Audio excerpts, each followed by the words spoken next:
Bon Dieu fidèle, bon Dieu fidèle,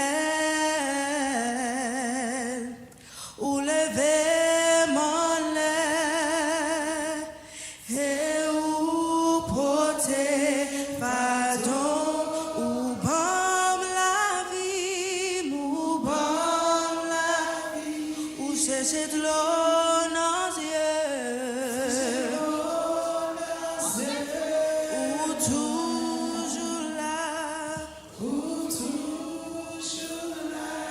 C'est bon Dieu, fidèle, bon Dieu réel, bon Dieu réel, où lever mon lèvre, c'est où.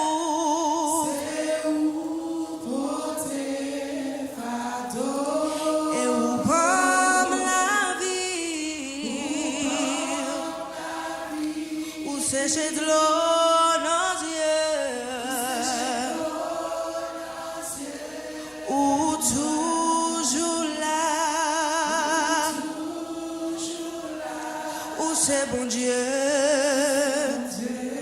fidèle, oui, ou toujours là, où c'est bon Dieu.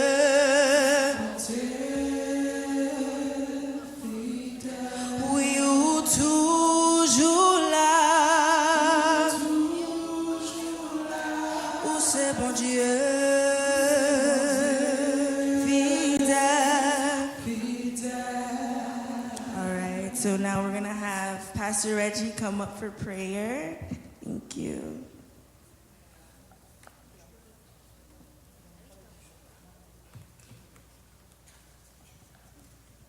Let's bow our heads for prayer. Heavenly Father, we thank you, we bless you, we glorify your name. As we gather here as one body, to really discuss how we're going to go about our school year. We know that the ultimate teacher is you. When you were on earth, the greatest teaching comes from you. Until now, we're all being blessed by your teachings. But as you give us the spirit of wisdom, of understanding, we want to use them wisely. So as we have our young teens, young adults, children going to school, so they can maximize their potentials. So thank you for everyone who are available to come and speak to us, to help us understand what we need to do to get better. Thank you for everyone here gathered as one to listen to these instructions. God, we thank you for this day because it was a day full of rain. The roads were slippery and wet, but yet you kept us safe because the angel of the Lord encamped around those who fear him, and he give us rest and peace. So thank you for that. We ask that this time will be a blessed time, productive for us. So all and everyone, parents, children, teens, students, young adults will be blessed and will come out tonight with something new that they've learned. We ask you to be among us, and we ask you all this not because we are worthy. We ask you all this in Jesus' mighty name. God's people say, all right, put your hands together for Samuel who's going to lead us into our summit tonight. Thank you. You may be seated. All right, are you guys excited to be here tonight? Yeah, go ahead. Let's get it out the way. Introduce yourself to somebody that you don't know. Right? You don't have to move, but turn around and introduce yourself to somebody, so a new face that you see in the audience. Right? Can we do that right now so we could get all the shyness out? Just introduce yourself real quick. Right? Yeah. Yeah. So this is done because this Readiness Summit is to help you, right, for the school year. The presenters tonight have years of experience. So we want you guys to take the most out of tonight, right? Listen to them, ask as many questions as possible, right? And they will answer all your questions. So thank you again for being here. And I hope that the information that's going to be given to you is going to help you, propel you for the school year. You're going to be ahead of everybody else, and you're able to use these tools in order for you to have a successful school year. Without further ado, I'm going to introduce the first presenter. I've known this person for many years, and she's been a teacher for many years. She's also, I'll let her talk about herself, right? So she can introduce herself. So please, without further ado, please put your hands together and help me welcome Ms. Francine Augustine. And Ms. Francine will be presenting to the elementary school students. Elementary, can you raise your hand real quick if you are in elementary? Raise your hand real quick. Come on, don't be ashamed. You got to start somewhere. All right. Ms. Augustine. Hello, everyone. I'm Ms. Augustine. I work for Miami-Dade County Public School. I've been in the educational field for about 15 years now. A little bit about my background. I've done elementary, middle, and high school. But this is not about me. Today is about you guys. That's my brother, y'all. So it's not about me. Today is about you guys. One of the things that I want to talk about, because I want to keep it simple and short, one of the things I want to talk about is how to get to school. I'm a little bit nervous, y'all. Okay, it's okay. We're family. All right, we're family. All right.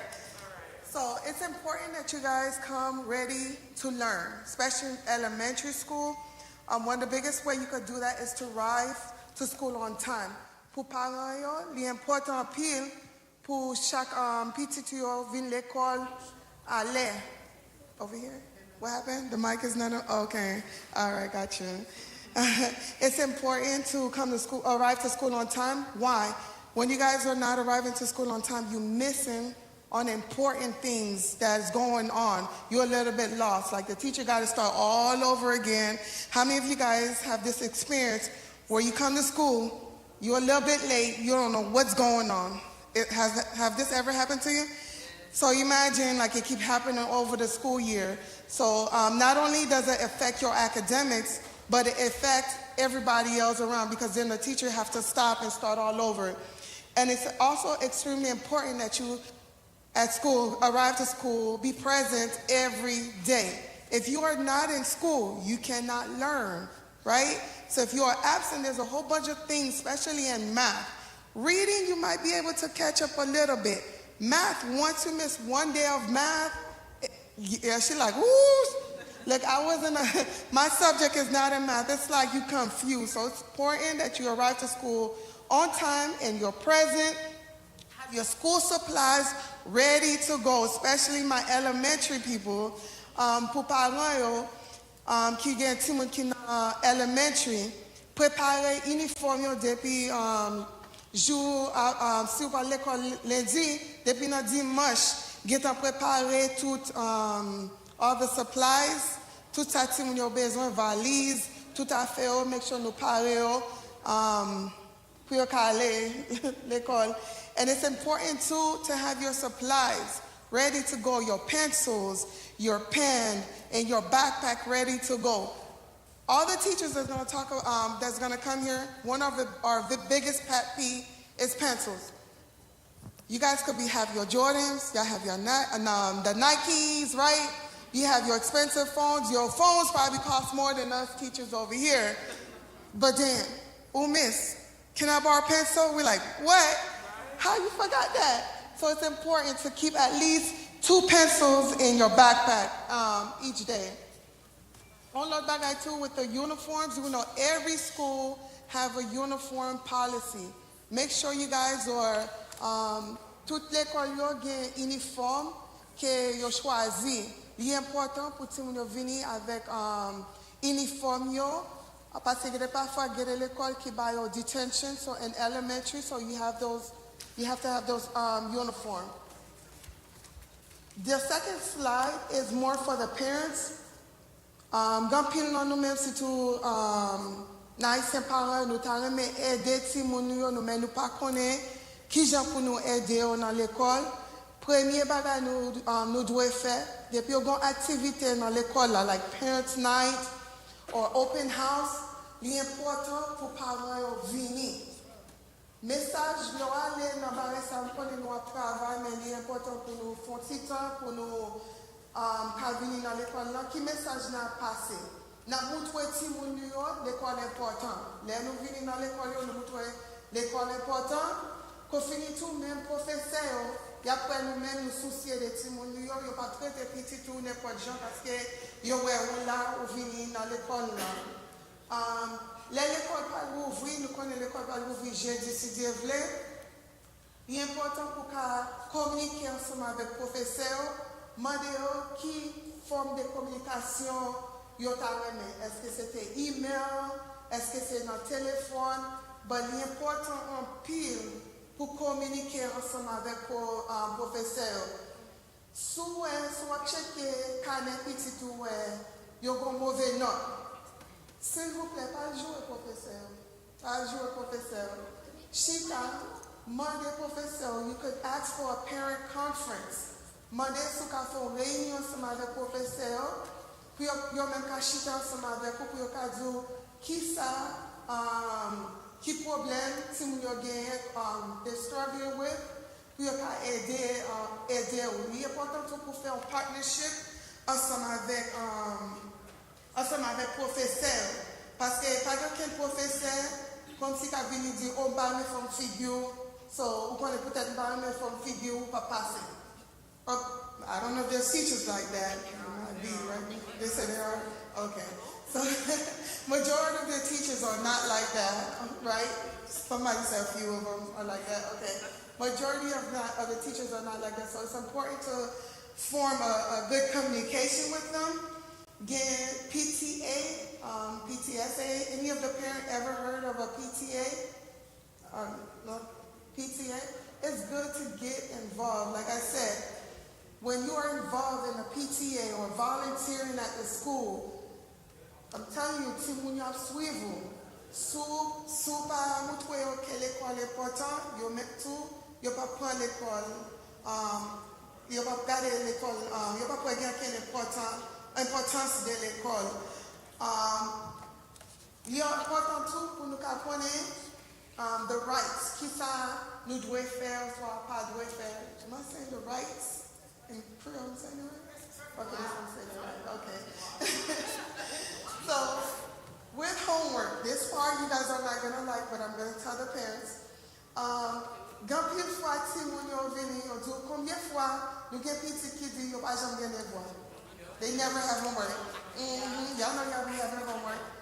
So, now Miami-Dade Public School, chaque semaine, especially for elementary, my elementary folks, they have 45 minutes of our reading for math and reading. Yep, I'm snitching, yeah.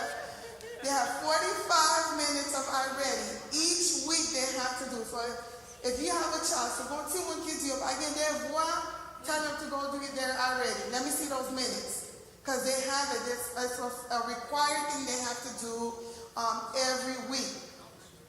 Got people see one too who struggles with reading. People take with a bano. Pour someone qui struggle with reading while they're watching the TV. Even though I'm speaking to the students also. While you're watching TV, you could put the words, the captions. There you go. The light right up in my face. You can put the captions. If you are struggling with reading, turn the TV on, put the caption on. And as you're watching television and you're seeing the words, a lot of you guys are listening to music. Put the lyrics on, put the caption on. I don't know about the music nowadays, because I'm trying to make that one, yeah. The old school music, not the new school, because, you know, potato chips. I'm not doing that yet.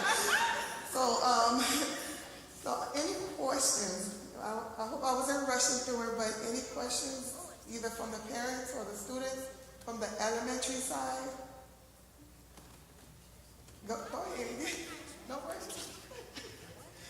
Okay, no questions for me, so good.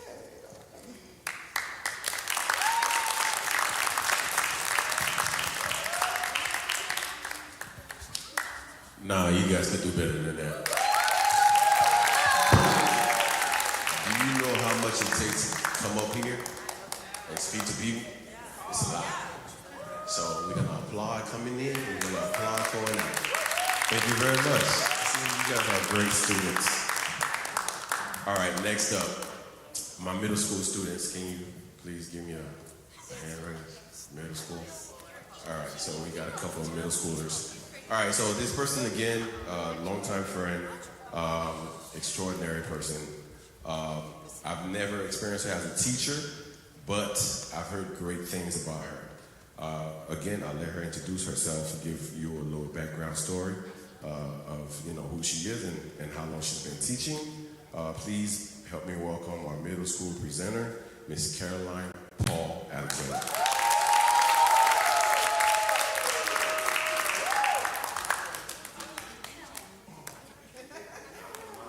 If you can hear me, clap once. If you can hear me, clap twice. If you can hear me, say amen. All right, so you guys know me as Caroline. My students know me as Miss Paul, okay? So I've been teaching for 5 years. I am at Somerset Silver Palms. I do world history for 8th grade. I used to do 6th and 8th grade, but once I experienced only 8th, I told my administrators, please don't put me with 6th grade anymore. Because the maturity level is different, okay? So middle school is very hard. Middle school is a transition from elementary to more responsibility. You're around older kids. Those of you who are coming, how many of you guys are going to 6th grade? All right. So if you are going into 6th grade, leave everything you've learned from elementary as far as behavior back in elementary, okay? Your teachers will thank you for that. So, because most of my students call me Miss Paul, I came up with a Miss Paul's tip for you guys. So Paul is P-A-U-L, right? So for the P, we're going to start with positive. Everybody say positive. Positive. So once you start middle school, you're starting off on a positive mindset, right? You have to go in with an open mind. You cannot, like I just said, leave the elementary behavior behind. Now you're in a different environment where you are around older kids, okay? Think how you can make a difference in your atmosphere, in the classroom. Excusez-moi avec parents parce que c'est avec Timo yo plus m'a parlé, so si vous voyez qu'on l'a pas tombé, excusez, okay? But come in with a mindset of how am I going to make a difference? How am I going to embrace this new environment of mine? If you think about it, and I tell my students this the first day, 4 years ago, you were in 4th grade, right? You're in, well, if you're going to 8th grade, I tell my 8th graders, 4 years ago, you were in 4th grade. And then the next 4 years, you'll be graduating high school. So you really don't have that much time in front of you. You got 4 years to make a difference. Those of you who are going to 8th grade, okay? Teachers don't like, let me let you right now, in middle school, because we know that you guys are going through a lot, we don't like to have to tell you about yourself, but we will. Middle school teachers are rude, all right? We will tell you quick, fast, and hurry, sit your butt down, and let's get to work, because we only have so much time to actually get instruction to you. So for Miss Paul's tips, the first one is positive. Everybody say positive. Positive. All right, so moving on to A. A is for adjust. All right, adjust. Everybody say adjust. Adjust. So when you get into middle school, whether you're in 6th, 7th, or 8th, you need to be able to read the room. And what does that mean? Once you enter the classroom, if you see that the teacher's really trying, she's hyping you guys up, and she's doing the best that she can, because it does take a lot for middle school, enjoy it. Right? Embrace it. Help her out. Don't come in there and be like, oh, nobody's participating, so I'm not going to participate. That's a no-go for me. All right? So read the room when you, on your first day of school. Secondly, make new changes around your friends. all right? Let them see that there's a new you in town, right? Don't go into middle school with the same elementary mindset or with the same behaviors, or I don't want to say anything negative, but you guys know, middle school is very hard. It's better to start off fresh, it's better to start off with a positive attitude and to adjust to the situation, because you do have chances in middle school. They really work with you while you're in middle school. So that was it too. All right, moving forward. So we have positive, P for positive, A for adjust, U, everybody say you. You is to be you. You are a professional you. Nobody else can be you, all right? So that's my number 3 tip, is no one else knows how to be you. Don't join the crowd. Don't go along with the crowd. If you see the crowd getting into trouble, if you see the crowd causing trouble in the classroom, don't follow the crowd. If this is your first year going into middle school and you see there are some kids, oh, they look cool, but the cool kids are always getting into trouble, stay away from them, right? Create your own crowd. Again, while you're in middle school, I don't know what happens. Kids usually go through an identity crisis, a gender crisis, all the kinds of crises. And you guys sometimes love to embrace the negativity, like the anxiety, or I'm scared, or my friend said this and she doesn't like me, or he doesn't. Who cares? At the end of the day, you're not going to school for them, you're going to school for you, right? Always, always, always try to find somebody that you can trust to share your fears with. If it's a counselor, if it's a teacher, if it's maybe a teacher that's not your teacher, because a lot of students would come to me and tell me, Miss Paul, this is how I'm feeling today, and they're not even my student. They would just spend the whole 30 minutes in my class. If Joshua is here, you can ask him. All right, so moving forward. So we have P for positive, A for adjust, and U to be you. The last one is a big one, and it's leadership. Everybody say leadership. All right, so as this is mostly for my 8th graders. How many of you guys are going into 8th grade? Just 1, 2. All right, so you 2 8th graders are the leaders of the are the leaders of the school now. Everybody is looking up to you. You wanted to be in that 8th grade position. Now that you have it, it's time for you guys to step up and stand out. Don't only listen to what I'm saying, but look at how other presenters, we're basically, well, kind of, almost saying the same thing as Ms. Francine just said. You know, you're going to school to learn. You're going to school for all those things that your parents send you to school for. Your parents can only do so much, right? They can only bring you so far, but it's up to you to continue and lead the way. So again, be positive, adjust to the new environment, be you, because only you can be you, and leadership. So that's what I have for you.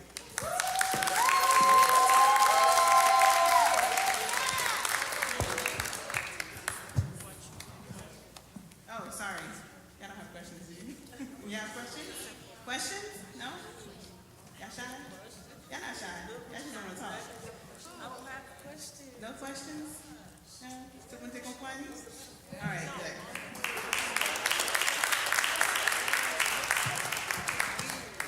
All right, you guys were better this time. All right, so Miss Paul, right, gave y'all the Paul tip. So P stand for? Positive. A stand for? Adjust. U stand for? You. And L stand for? Leadership. Apply all those and you guys should be all right. All right, the next presenter, I think they did this on purpose. Again, somebody I've known for many years.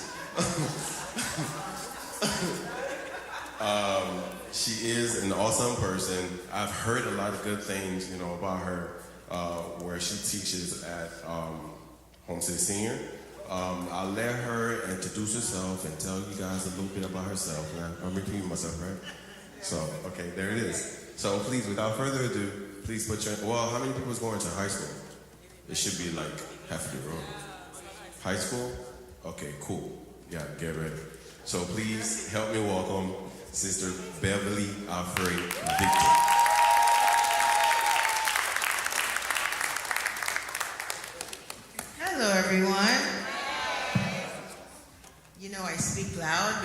I love the sound of my voice.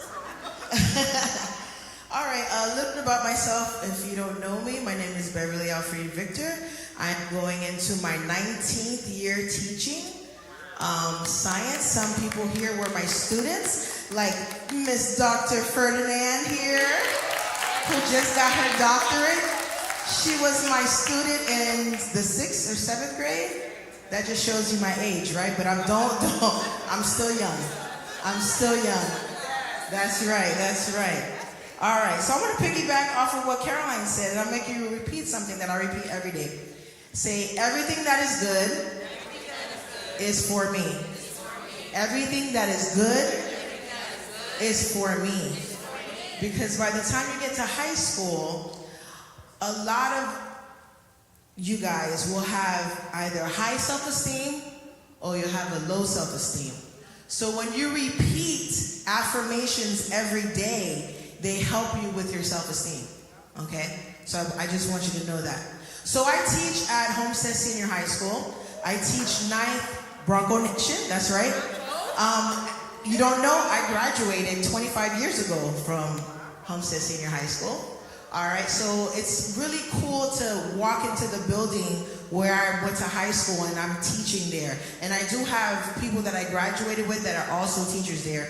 And it just feels good to know that I'm back working for the community. So if you're in high school, what I tell parents is that in elementary, you are really working with your kids, okay? So let's say when élémentaire, ou travaille avec, ou chita avec, ou fait devoir avec. You know, when you're elementary, you do the homework with them, you're checking everything that they do. When they get to middle school, you're not doing that anymore. You shouldn't be doing that anymore. You should be checking their work. Okay? So elementary, you're doing the homework, everything with them. In middle school, you're just checking the work. Everybody understand that? So after they do their homework, you say, okay, let me check your homework. Is it good? All right. In high school, you're not doing that. You're checking the grades. Do you understand? Because by high school, they should be doing everything on their own. But it doesn't mean that you don't check anything. You should still be checking their grades. Everybody understand? Okay? Because in high school, especially me, when I teach, I'm teaching them to become adults. Because by the time they get to college, there's no babying anymore. There's no babying anymore. There's no, keeping up. It's 1, 2, 3, 4. It's steps. So when they get to me, to high school, I treat them like little adults. Everybody with me? Okay? So if you're in high school, you need to, first thing you need to organize yourself. Okay? It says organize, get a planner. How many of you are going to high school or are in high school? Raise your hand high. How many of you have a planner? When you leave here, tomorrow, you need to get a planner. How is it that you have 6 to 8 classes and you don't have a planner? How are you going to remember all the homework, all the tests, all the quizzes? You can't, that's why most of you will fail the first 9 weeks, because you don't plan. Do you understand? So you need to plan. You need to plan. You need a planner, okay? I have a planner that I use. I have to use it because it's a digital, but I still have a physical one. You need a planner. So that's the... Parle yo, sou gen pisi tou, ki na high school, al achete un planner pou yo. Est-ce que nous comprenons? And then check the planner. Pou yo wes, ya mette tout, parce yo gen 6 à 8 classes. Ki jan fè sonje tout test pou yo fè, tout quiz, tout devoir, they need a planner. Okay? So I'll ask you a planner for them. Go buy a planner. All right, number 2. When you get to high school, you need to set goals. Because those 4 years go like that. It's like you're a freshman and then all of a sudden you're a senior. So if you don't set goals, by the time you're a junior, by the time you're in 11th grade, you should know what you want to do as a career. You should know where you're going to college. Those 2 things. You should know what you want to do. That should be already established by junior year. What you want to be. I want to be a nurse. I want to be a doctor. I want to be a pharmacist. I want to be a teacher. I want to be an engineer. You need to know what you need to do by junior year. That needs to be established. By senior year, you already know where you're going and the goals that you have. How many scholarships do you have? How many? And all of those things, you're in charge of. You do have a CAP advisor at your school that will help you with financial aid. They'll help you with scholarships. If you don't go and ask, then it's not going to happen. Does everybody understand? All right, so you need to set goals. You need to review what you learned last year, especially in math and reading and all of the things that you're doing. Math and reading, you need to review what, like, if you had Algebra 1, you're going to Algebra 2, you need to review during the summer. Not stay on TikTok, not, wasting time. You need to be reading books. You need to be reading books, all right?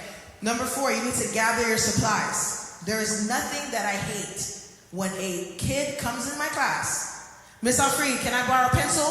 You know what my answer is? You better figure it out. I will not give you a pencil. You are too old to come to school with no supplies. And you know what's going to happen? You better figure it out quick, fast, and in a hurry. Because I'm not giving you no pencil, I'm not giving you no paper, you better figure it out. So what do? They scramble, ask their friends, because you're going to sit there and fail. Because that's the teacher that I am. I'm going to teach you life principles. You need to get it together. By high school, you need to get it together. You're not in elementary, you're not in middle, you need to get it together. So please, have your supplies, okay? Don't go to school with your little purse and think it's cute. I see that now. Even the boys are carrying purses now, okay? But you need to have a book bag with supplies. You shouldn't be asking anybody for your supplies. You need to be responsible. Is that clear? Faut responsable. By high school, tout élève doit être responsable. Have your supplies. Create a study space. Okay? Set up a quiet and organized place to study at home. You have to study at home. Well, I don't have any books. They got online books. Now, Miami-Dade, I just had a meeting today. All your classes will have online books on your portal. When you go to your portal, you're going to see the tab. It looks like bricks, like 4 little bricks. You click on it, and then all your online books will be there. So, I don't have books, Monty. You're going to live online. You're going to live your online. Okay, so you do have books. Time management. Develop a study schedule to balance academics, extracurricular, and leisure. Parlant yo, limiter the phone. The phone. Even they're elementary, they don't watch TV during the week. They don't watch no TV during the week. If they watch TV, it's on Friday. It's on Friday. But Monday through Thursday, you're not watching no TV. None. You better go on your computer, do things, go play. I have books for them, I have games for them, and then it's sleep time by 8 o'clock. That's why they're not here. Because at 8 o'clock, they have to go to sleep, they have school tomorrow. So, limite temps yo su téléphone na. Everybody understand? All right. Reach out, connect with your classmates, do study groups. If you need help, do not be embarrassed to ask for help. There are after-school programs for help. There are before-school programs. My school has Saturday school, tutoring, so you know when your tutoring sessions are, especially if you know you're not strong in math, you're not strong in reading, you're not strong. This year is the year that they're going to test for proficiency. So this year is a big year. If you do not get the scores that you need, your 3s in reading, your 3s in math and stuff like that, you're not going to pass. Because this is the year that they're sticking to proficiency. So you have to make sure that you are passing your classes, you understand the material, and if you need help, ask for help. There's nothing wrong with asking for help, okay? I teach science. If you're in the 10th grade and you need help with biology, I would gladly help you with biology for $40 an hour. But I will gladly help. No, I'm kidding. I will gladly help you if you are in a tested subject for like biology. I will help you, okay? All right, stay healthy. Make sure you're getting enough sleep at night, okay? Don't stay on TikTok till 2 o'clock in the morning. And then when you wake up, I have students coming in my class, so sleepy. And I'm like, do you work at night? Do you have a night job? Why are you so sleepy? Well, miss, I didn't go to sleep till 3 o'clock in the morning. Doing what? TikTok, video games, palayo. Go in the room to make sure that they're sleeping. Because half the time they will be on their phones forever. You gotta make sure you limit the time on the phones, all right? One of the things that I'm doing as a high school teacher this year, I am demanding, requiring that all students bring a device. Raise your hand if you do not have a laptop. Okay, your school, if you're in high school, will give you a laptop. They will lend you a laptop if you're going to a public school. The public school will give you a laptop. So the first day of school, you make sure you ask somebody, hey, how do I rent out a laptop from the school? I think they'll give you the laptop $5 for the whole year. But you have to give it back. Because if you don't give it back, they'll charge you and they won't give you your diploma and stuff like that. Okay? So make sure you have a device. If you have a device, bring it to school. If you have a laptop, bring it to school every day. I am requiring that. They are starting to require that. You know, back in like last year or the year before, you could use your phone to do Kahoot, right? They're not allowing that anymore. They will not allow any phones out anymore. Okay? Because people have been airdropping all type of foolishness. So you cannot have a phone out. And a lot of teachers, like me, if I see the phone, it's an F. If I see the phone, it's an F. Does everybody understand? And I'm not the only one that has that policy. If I see the phone, it's an F for the day. So if you have a device, I'm telling you right now, bring it to school. Magdisana Koyol. Si Timuna, si élève la, gen un laptop, kite yo à l'école avec laptop la. Parce qu'il y a besoin. My class, I'm telling all the kids, bring your laptop. Well, Miss Alfreda, I don't have a laptop. Go borrow one from the school. Well, they ran out. Where am I going to get a laptop? Go buy one. Well, I can't afford it. If you can afford those Jordans you got in your feet and a brand new iPhone, they be laughing at my phone because I have an iPhone, 8, 7? 10. But I know it ain't the latest one. You only see one camera. Okay? But the kids have the latest iPhones. But you're going to need a laptop this year if you're in high school. I'm telling you right now. Please bring your device every day. And keep your device so they won't steal it. Everybody understand? Okay? All right. Your friends. If you have 6 friends and they're all not smart, you're going to be the 7th not smart person. If you have 7 smart friends, 6 smart friends, you're going to be the 7th smart friend. If you hang around with 8 broke people, you're going to be the 9th broke person. If you hang out with, if you hang out with 8 rich millionaires, you're going to be the 9th millionaire. Because you become what you surround. Does everybody understand?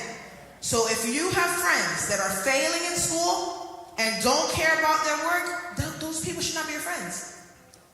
I got into AP classes. You know why? Because I was hanging around with AP people.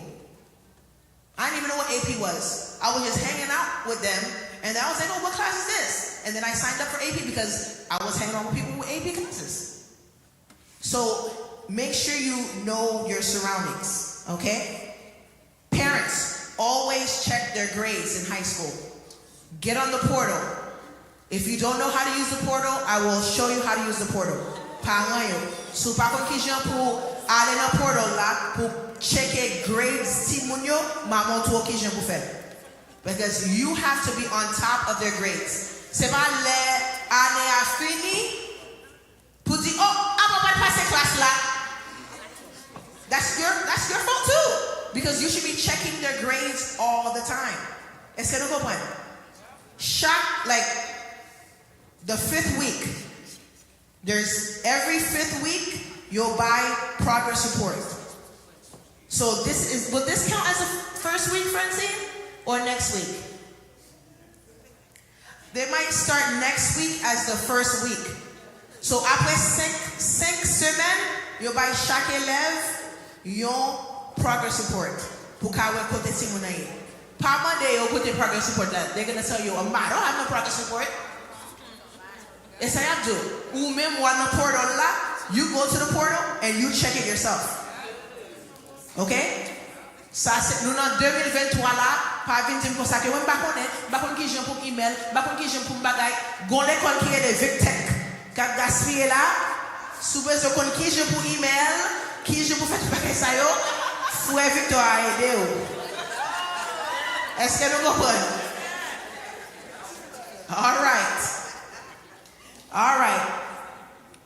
Last but not least, always take notes. Always take notes. You should have had a notebook right now today to take notes. How are you going to remember everything that everybody said? This is wise information. So as you're sitting here, everybody, if you're in high school, elementary, middle, college, you should be taking notes. Because I could have said something that you don't know, and that's when you write it down. That's when you write it down so you can remember. So always have a notebook with you. Always have a planner with you. Go to Walmart. They sell amazing planners that have notebooks. They have things to take notes. Okay? So make sure you utilize all these things that are out there to help you. All right? Are there any questions about this school year? Est-ce que quelqu'un qui a une question? Yes. How would you manage your time as a student athlete? How would you manage your time as a student athlete? That is very, very important. And it's very important also to take extracurricular activities, okay? Don't just be a student athlete, join some clubs. Those things are gonna help you to get into college and get scholarships. How do you manage your time? Well, I'm gonna give you an example. At my school, they set a GPA for you to be a student athlete. I think it's like 2.5, which is like a C+. Okay? So you have to manage your own time and be like, okay, I have study time, I have, if you play football, after practice, I have this, I have that. So at the schools, they'll, like at my school, if you're an athlete, they give you like one period to study. It's called study hall. So during that study hall, you use it wisely, and that's when you study. Do you understand? Once practice is over, go home. Once the game is over, go home. Do you understand? Don't lollygag with your friends. You have stuff to do. So you need to make a time, the weekends. Use the weekends wisely. You understand? Use your time, utilize the time. Get a planner. Get a planner. And again, if you don't play sports, you don't feel like playing sports, do something else. There's clubs, there's other things that you can do. There's band, there's other things that you can do. And make sure you do them. Don't only be a student, because you're gonna get into college, you need scholarships. Any other questions in high school? Question. So high school. All right, that was my time. Be blessed. And let me tell you, the last thing before I forget. Oh, you have a question? What if you want to take one college class? If you want to take one college class, that is going to depend on the credits that you had when you were in middle school. Okay? So if you're in middle school, like I'm going to use Francine's kids as an example. When they were at Southgate Middle, they were in an advanced class. So by the 8th grade, they were already taking 10th grade classes. So when they get to high school, they can do dual enrollment because they're already ahead. But if you don't have high school credits in middle school, it's going to be hard for you to get into dual enrollment because you have to take all the regular classes. Okay? Sometime in the summer, you can take extra classes. I don't know if they still do that, but when I was in high school, I hated geometry. I was like, I'm not going to take a whole year of geometry. So I went to another school. I went to Southridge. I took geometry for the summer, and then by the time I got into 10th, 11th grade, I took algebra 1, algebra 2. So you have to have credits, high school credits in middle school in order to get into the dual enrollment program. Okay, dual enrollment program is when you're taking college credits in high school. And Southgate has it, Homestead has it. I don't know about the charter schools. Robert Morgan has it. Some charter schools have it. Okay. Any other questions? Last thing I want to say, everything in life is a choice. Okay? Everything you do in life is a choice. If you take that FAST test and you passed, that was a choice. Am I not right? If you passed it, that was a choice. Because you know what to do to pass. You know what to do to pass, right? If someone's a millionaire, they didn't just become a millionaire but this, the sky didn't open and just say, God, here's $1 million. No, they worked to become a millionaire.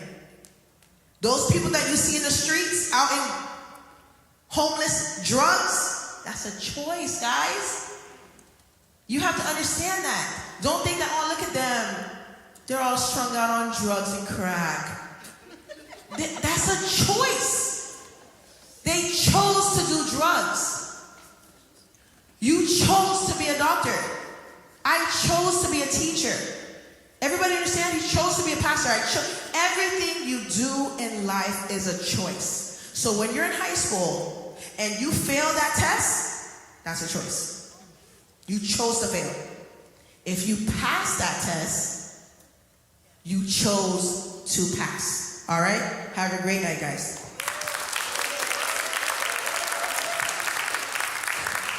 All right. We had great, wise words already from Francine, Caroline, Beverly. I want you guys to put your hands together one more time to Laishisa. Put your hands together for them. All right. We're like half in the middle of the summit tonight. We have maybe the other half left. We're going to go through it very wisely. But I want to do some icebreaker before we get to the next segment. We're going to hear from a college professor. We're going to hear from someone who's dealing with Army and have great experience in college as well. We're going to hear from police officers. But before that, I want somebody. Do we have one parent here that has an elementary kid? Qui parle là? Come here. Come with your kid. They're not here. Come. Est-ce Jenica? She's a Jenica. We have one parent with middle school kids. Bagheera? No? You shy? Come over here. Come. No, your teacher. Stay over there.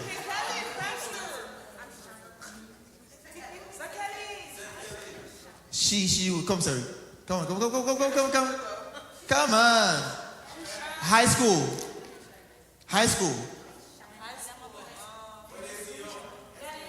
Frère de Sion. Vini. Frère de Sion, vino.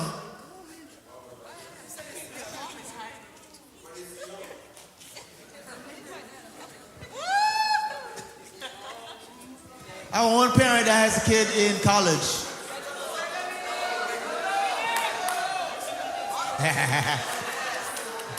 All right. So you know something, like every parent is different. I'm gonna ask them, each of them, a question, and then they're gonna answer me. The question I'm gonna ask, the first question is, listen, I'm gonna ask them, tell me 2 great things that they know about their kids. Two. Mama Nabili, two. And after that, the next one, I'm gonna ask, if you had superpowers to fix something that you hate in your child, what will it be? Maybe being invisible, can get into their phones, maybe, I don't know what it is. Superpower. Give me 1 superpower, 2 things that you love about them, and 1 thing that you wish I can be like a super cleaner, make my kid to, like, the room be like a spotless place all the time. So whatever it is. So what's your name? And then you can answer the 2 questions. Angel. Put your hands together for Angel. First question. 2 things I love about, I have 3 total. 2 are in elementary, 1 in high school, 2 boys in elementary. They are so smart and they grasp everything so quickly, and I love it. So proud of them. 2, they're eager. They're always eager to do their homework, and I love it. So they're not just energetic in leisure things, they're energetic and excited about education. So if you have superpowers to change 1 thing that you cannot stand in your kid, what would it be? Ooh, that picky eating. Ooh. So what superpower? The superpower, for me or for them? For you. For me, to be able to cook 1 meal that everybody likes and agrees and just be done.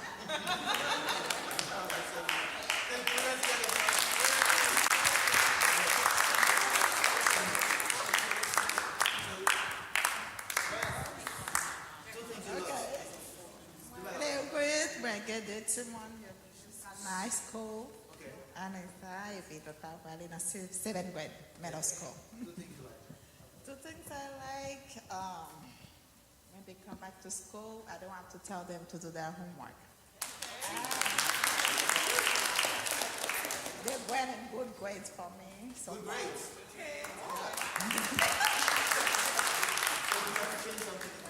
What I don't like, they ignore me so much when I talk to them. They what? Ignore. Oh, they ignore you. All right. Put that together for Okay. 2 things you love about your kids. And listen. Wow, my kids, they're very smart. They're very smart. Daniel, he skipped grades. It was and I don't have to fight to do anything for their homework. They did without pay attention. Ooh, Daniel has a problem with his on a telephone all night. This guy is at a table. Ooh, all night. All night. Yeah. Okay. Hello, everyone. I don't have anyone high schooler or elementary. All my adult. I love all of them. Well, they're compassionate.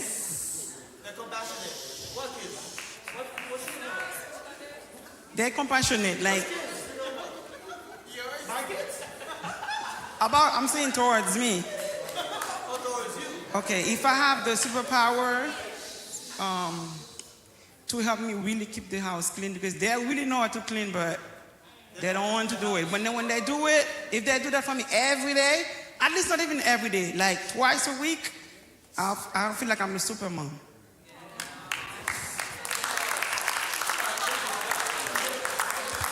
Put your hands together for parents. Come on. But one thing I want to tell you guys, always find ways before you tell your kids, parents, before you tell your kids the bad news, always try to find a way to give them the good news. Encourage them, support them, congratulate them. And then after you say all that, but you tell them what you need to tell them.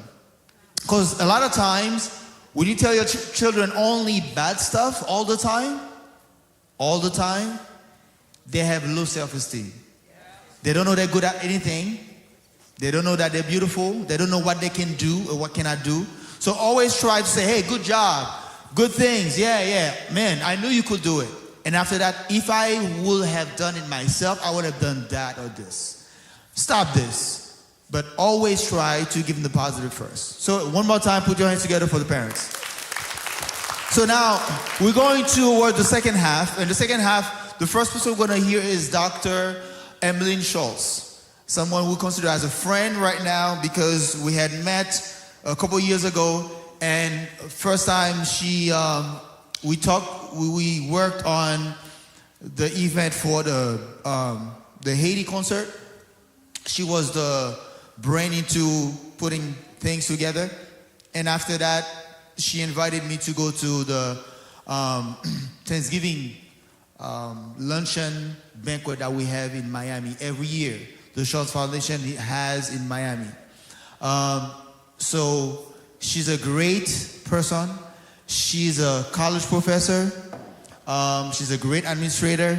So I want you guys to put your hands together as she's coming in, and she's going to tell us a bit more about her. Dr. Emmeline Schultz.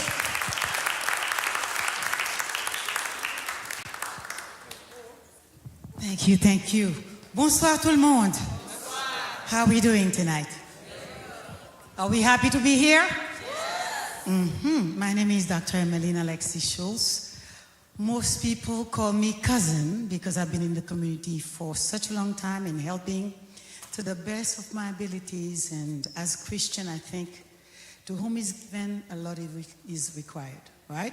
So I'll suggest that you do the same.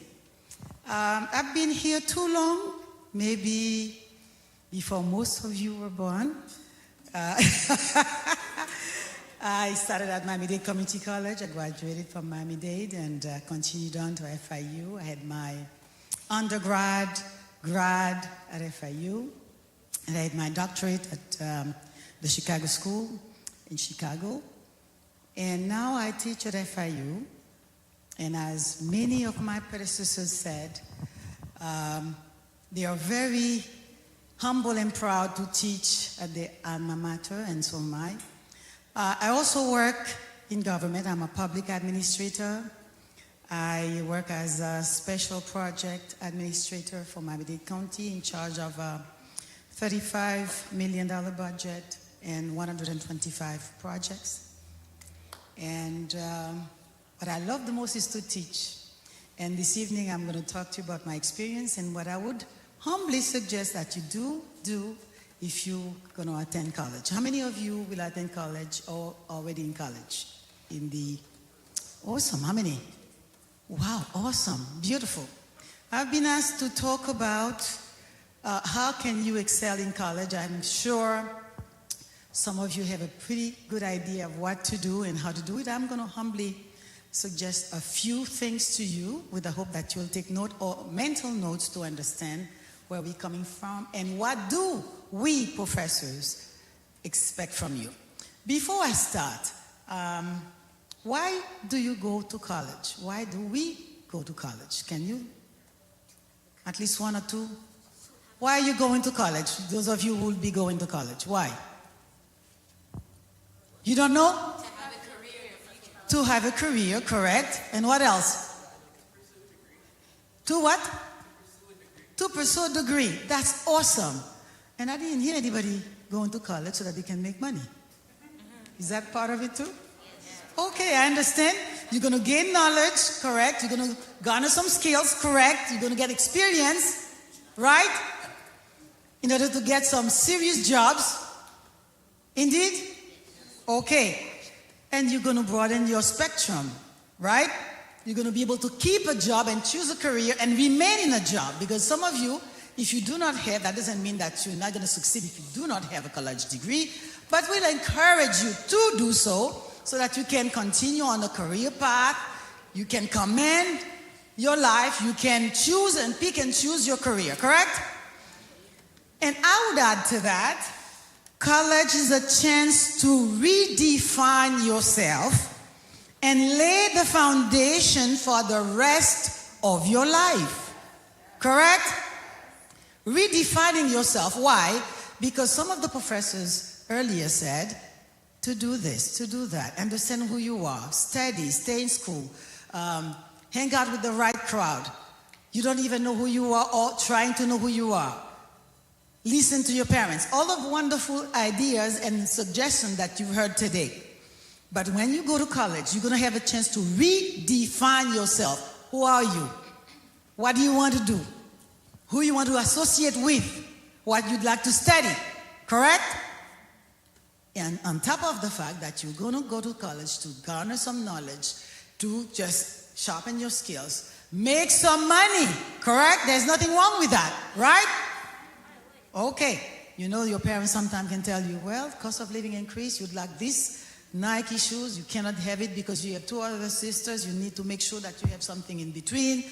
And then you're saying, well, I grow up, I want to work, and when I work, I want to make money. When I make money, I want to buy what I want. But to do all that, the platform on which you're standing is what?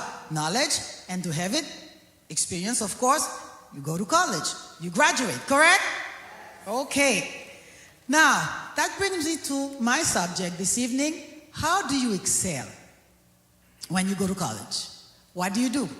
Yes, it's going to stem from all the things that you studied from elementary school, from middle school, from high school. And to that, we'll add the following. We have 5 points for you this evening. 5 points. How do you excel in college? But as I said before, I introduced myself. My name is Emmeline Alexis Schulz, Dr. Schulz, as you heard earlier. And people call me cousin. And I started too long to even remember. And you laughing? And I love what I do. I help also in the community, as Pastor said. We have a foundation, that's the Schulz Foundation. My husband and I married a German fellow. And he came back. What does that mean? German. Huh? You looking? It's different? Indeed. Why do you say it's different? Un bisschen, yes, I do. I only speak 6 languages. But considering you have over 500 languages around the world, right? And you speak only 6, it's not a big deal, is it? Right?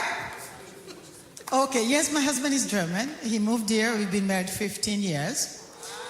And he's also a doctor. He's also, yes. And he followed me here in America. We met in Germany. I've been traveling around, and particularly to Europe, for over 35 years. And we met, and the first time he met me, he said, we're segueing right now, and he told my brother, I'm going to marry your sister, the first time he saw me. So, and my brother said, is that what you think? Good luck. But anyway, so that's the thing. So, going back to our subject this evening, how can you excel in college as a student, correct? Number 1, I would suggest that you study something that is interesting to you, right? And you heard earlier our wonderful professors here, they say you need to know what you're doing, you need to know what you're going to study, you need to be interested in something that you think that you like, and you should know already, yada yada. All that is wonderful. But in addition to that, find something that you're interested in if you haven't found it already. Okay? Can you repeat after me? Find something interesting to you. Okay, now on top of that, you need to excel at it. You're not going to find something interesting that you don't know anything about, and you hate in school, or you don't have the preliminary information, or knowledge to build on. Okay? Because when you find something interesting to you, you're going to study it. Even on your free time, you're going to be so interested in the subject that you're going to devote time and energy to study and read about it. Okay? Even in your free time. And I'll add to that. Don't sweat it if you do not know yet what you want to study. Because sometimes you may change your mind. When I came here over 40 years ago, I thought I was going to study to become an attorney because my father was an attorney in Haiti, right? And to find out that when I came in and I did a serious, I've been studying myself and do some serious soul searching, I realized that I love business more than anything else, and I love to help others. So I had to find a combination of both. Business, because I said, okay, so I love a good life. I'd like to at least do business or start businesses, correct? So that I can make money and at the same time help the community. So if you do not know yet what you want to study, don't sweat it. You can start taking your prerequisites, okay? And if you don't know of a specific major that you're interested in, and you can ask your advisor. You can talk to that person. Talk to your parents as well. They may have ideas. They may see you grow up and understand what you used to like, what you probably still like, and you're not aware of it. Okay? So again, study something that is interesting to you to be successful in college. Number 2, understand how the university works. Why do I say that? University is different than high school. You have your professors telling you how to do things, going after you, reminding you of things, you see? And they know you don't know yet what you want. They're helping you, coaching you, teaching you and whatnot, right? So university is different. You need to fight for everything that you want. Fight for your grade. Fight for your class. Fight to sit up front. And by the way, I suggest that you stay always up front so that you can be close to the professor. You can understand what he or she is doing. Ask questions, okay? So, and then you find a professor that you can trust so that that professor can teach you the tricks of the trade. Not only your professor at the university, because we love to help students. That's why we teach. It's not because of the money, because they don't pay us much, do they? Right? We love to teach. We love to transfer our knowledge to you. When you have this aha moment, we love it. Okay? So you need to learn the rules of the university. You need to talk to your professors. You need to talk to the administrators. You need to talk to your advisors. Talk to us. Open up to us so that we can help you better. You know what the university is about. What are the rules and regulations so that you can succeed. Number 3, academic discipline is important. You heard professors before telling you to get a planner. They're telling you to know your schedule. They're telling you to set aside time to study. The same applies when you are in college, right? Okay, do the work, go to class, organize your schedule, be responsible, and echo my colleagues here, schedule a time to study, keep a calendar of class activities for the semester. You heard before, you're not going to remember everything. You need to keep a calendar, okay? You need to note the assignments when they are due. First and foremost, we work hard on the syllabus for you. We work hard on the syllabus, meaning telling you days of classes, days off, what are due, when they are due, and also the grades from 100 to 90 is an A, from 80 to 90 is a B, and so on. You know your grades, you know what you're looking for, you know what you want, you know what you're studying for, you know what threshold goes for the grade that you are aiming at, okay? The syllabus, you'd be surprised. As a professor, I've been teaching at FIU for about 3 years, and I teach budget, I teach procurement, I teach finance. You might be surprised you have students not knowing when an assignment is due. Last class, I had 2 students who forgot to take a quiz. Forgot. And then they go, oh, Dr. Schultz, I am so sorry, we have a family emergency, or they call it unforeseen event. But sometimes students forget that we were students too. I can tell when you're lying to us. Right? When you're telling me unforeseen, so you are telling me, you're giving flip-flopping, you're telling me something that I don't believe in, but guess what? You're old enough to know what you want, and you're telling me something happened. Why didn't you send me an email and tell me right away? Not after the class, not after the exam. Right? Those of you going to college, okay? Know your assignment deadlines, because if you do not turn in your assignment on time, guess what? You're going to be penalized. Okay? You're going to be missing points. If you turn in great homeworks, great assignments, you may have an A, but because you're late, you're going to have a B. You're going to have an A minus. Right? Calculate your grades, stay on top of your grades, stay on top of your assignment, turn in your assignments on time. And very, very importantly, do not cheat, do not copy others' work. There is a big thing now, is ChatGPT. Yes? And you can Google some stuff, you can start a conversation on ChatGPT, and you're asking the same question that we're asking you, and guess what? You're copying and pasting and sending it, turning it to us. We have ways to find out that you just copied this on ChatGPT, right? We give you a big 0 because of that.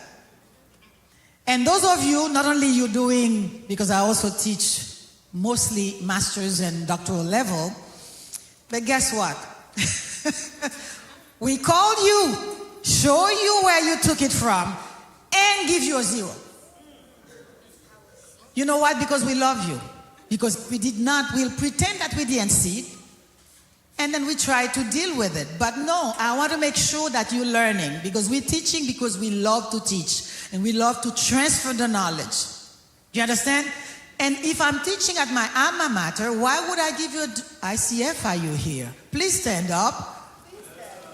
All right. Thank you.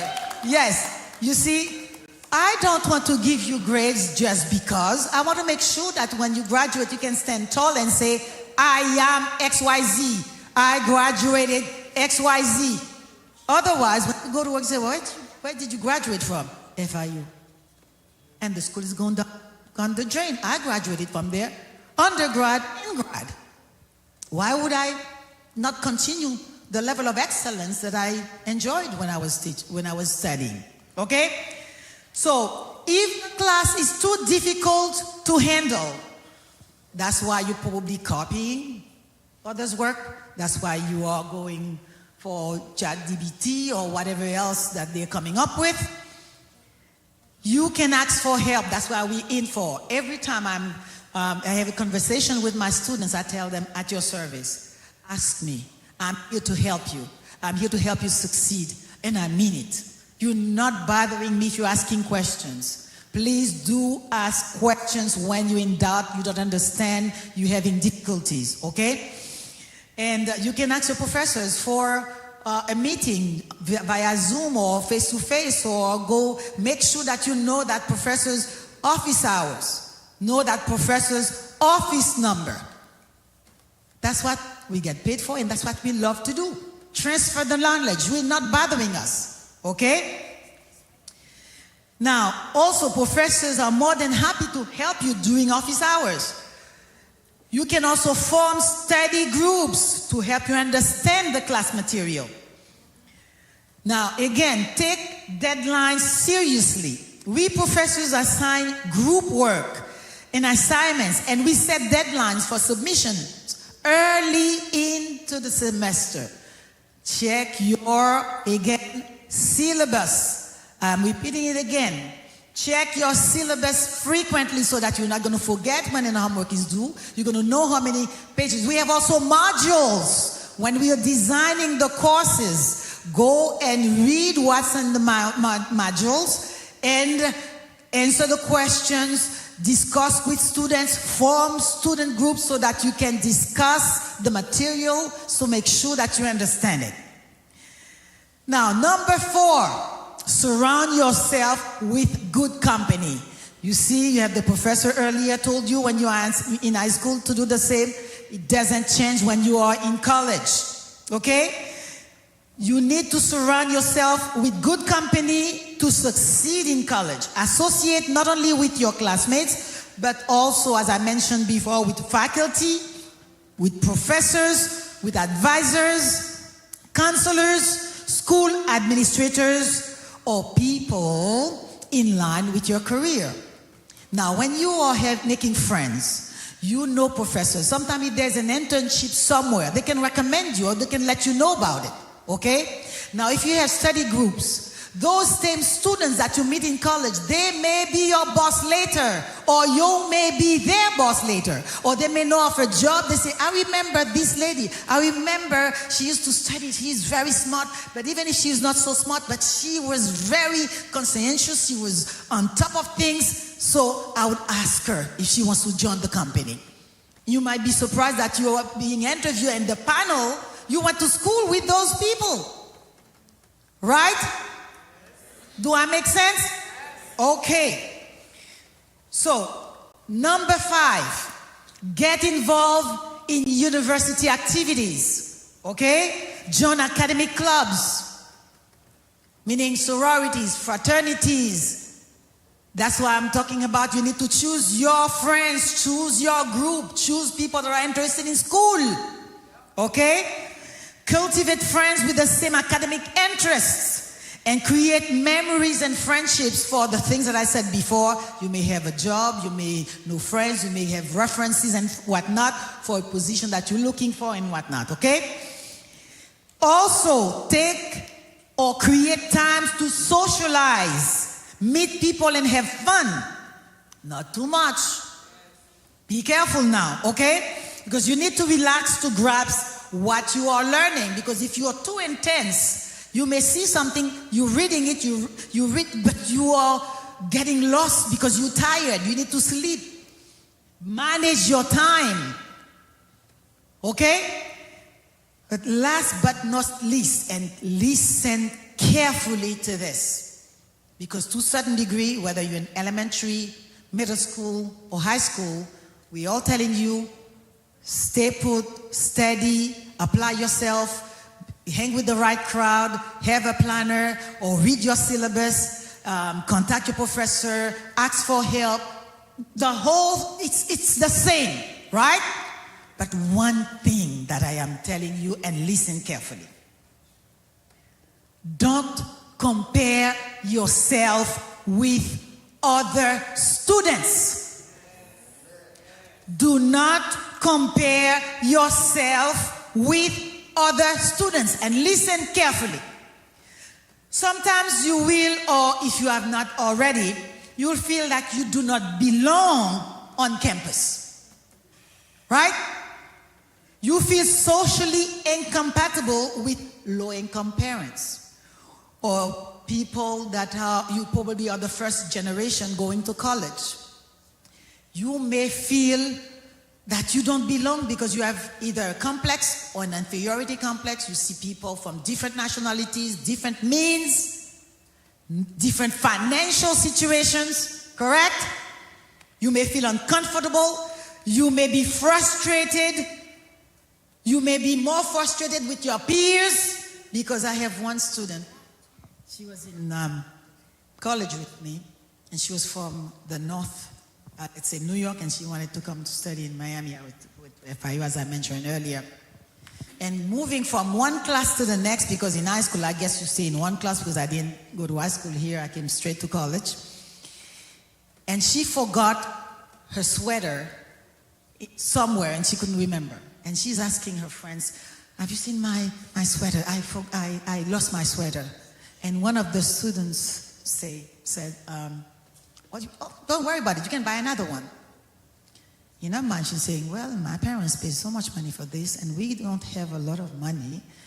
Losing this means a lot to me. But she couldn't say that to her friend because she wanted to belong. She's comparing herself to other students. And she was frustrated. But be easy on yourself. This is very, very, very important. Be easy on yourself. Remember, you were chosen for your academic competency. Don't feel inferior when you are in college. They may have more money, they may have more stature, they may have a car you don't, they may have whatever it is, but you are on an equal footage because of your brain, and don't waste it. I repeat, you are on equal footage because of your brain. You won't be anymore if you fell off the track. Just keep on. As I mentioned before, you were chosen for your academic competency and perspective in life. You remember, to enter college, they ask you for a dissertation. They ask you to say why you want to choose this university, what's on your mind, and things like that, right?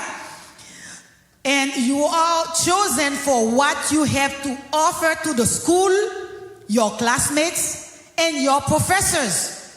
So please feel comfortable and relaxed to learn. And get out with what you went in for. I repeat, get out with what you went in for, which is what?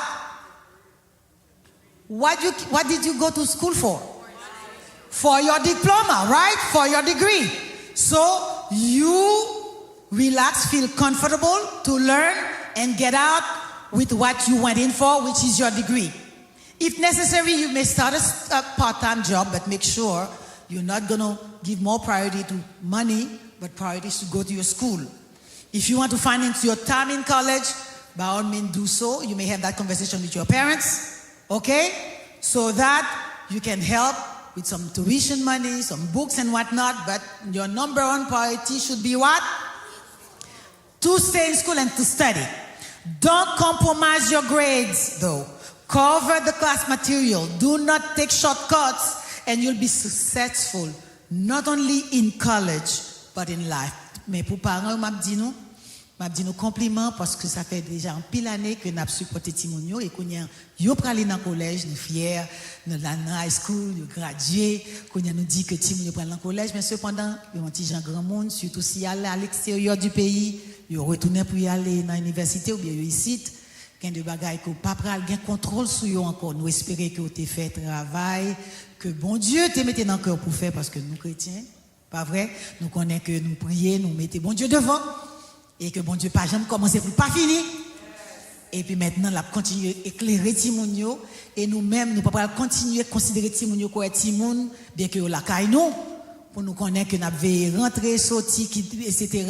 Ou bien pour nous mettre pression sur eux si pour qu'on connaisse ça et étudier. Bah, Timounion tilé, oui, bah, plus crédit parce que nous faisons travail la fête. Bon Dieu devant nous derrière. Timounio, gens ont commencé, il a fini, nous temps des gens Timounio, ils remet l'école, ils travaillent, ils intelligents. Et puis bon Dieu, pas jamais fait ça pas bon. Et souvent, même bon Dieu, fait travail, bon Dieu, l'a continué. Nous avons dit nous merci en pile pour information à se faire pour écouter nous. Est-ce que nous avons une question? Do you have any questions? Yes. Do you think taking a break in between? Do you think taking a break before college is good or bad? It is good and it is bad. Let me tell you the good part. The good part will allow you, if you need to work, to make extra money, and to take a break if you had a tough 12th grade. You wanted to take a breather, yes, if and then only if you know for sure. You see, I'm stressing that you're going to come back. So oftentimes, when you stop, it's kind of difficult to come back. You see, particularly if you start making money, all right? You say, well, okay, so I'm going to start this job. They're going to give me $45,000 a year. Now I'm working at Costco. No offense to anybody. Or I'm working to do X, Y, Z, and I'm making money, and I'm going to make more money than those going to college. Don't. They can have an early start. They can make money now, but you have to see the future. You have to see long term, not presently. Right? So if you know that you're going to come back for sure if you have the willpower, because you have to have discipline, as I mentioned before. You have to know what you want, because some professors are tough.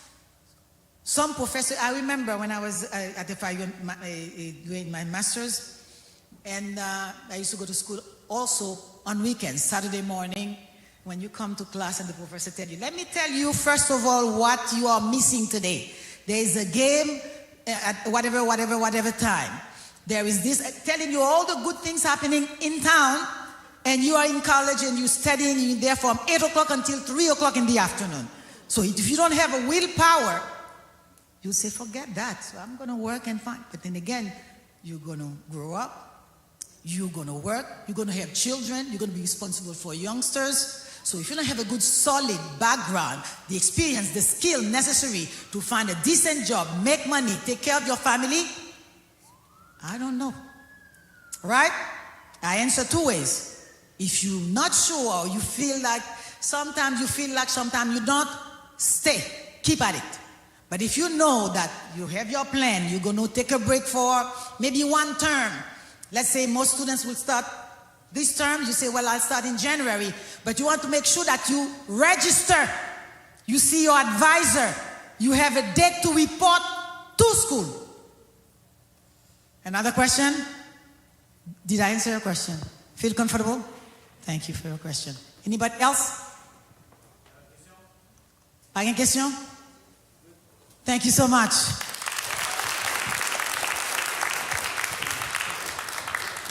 And I want to add to what Dr. Scholl says.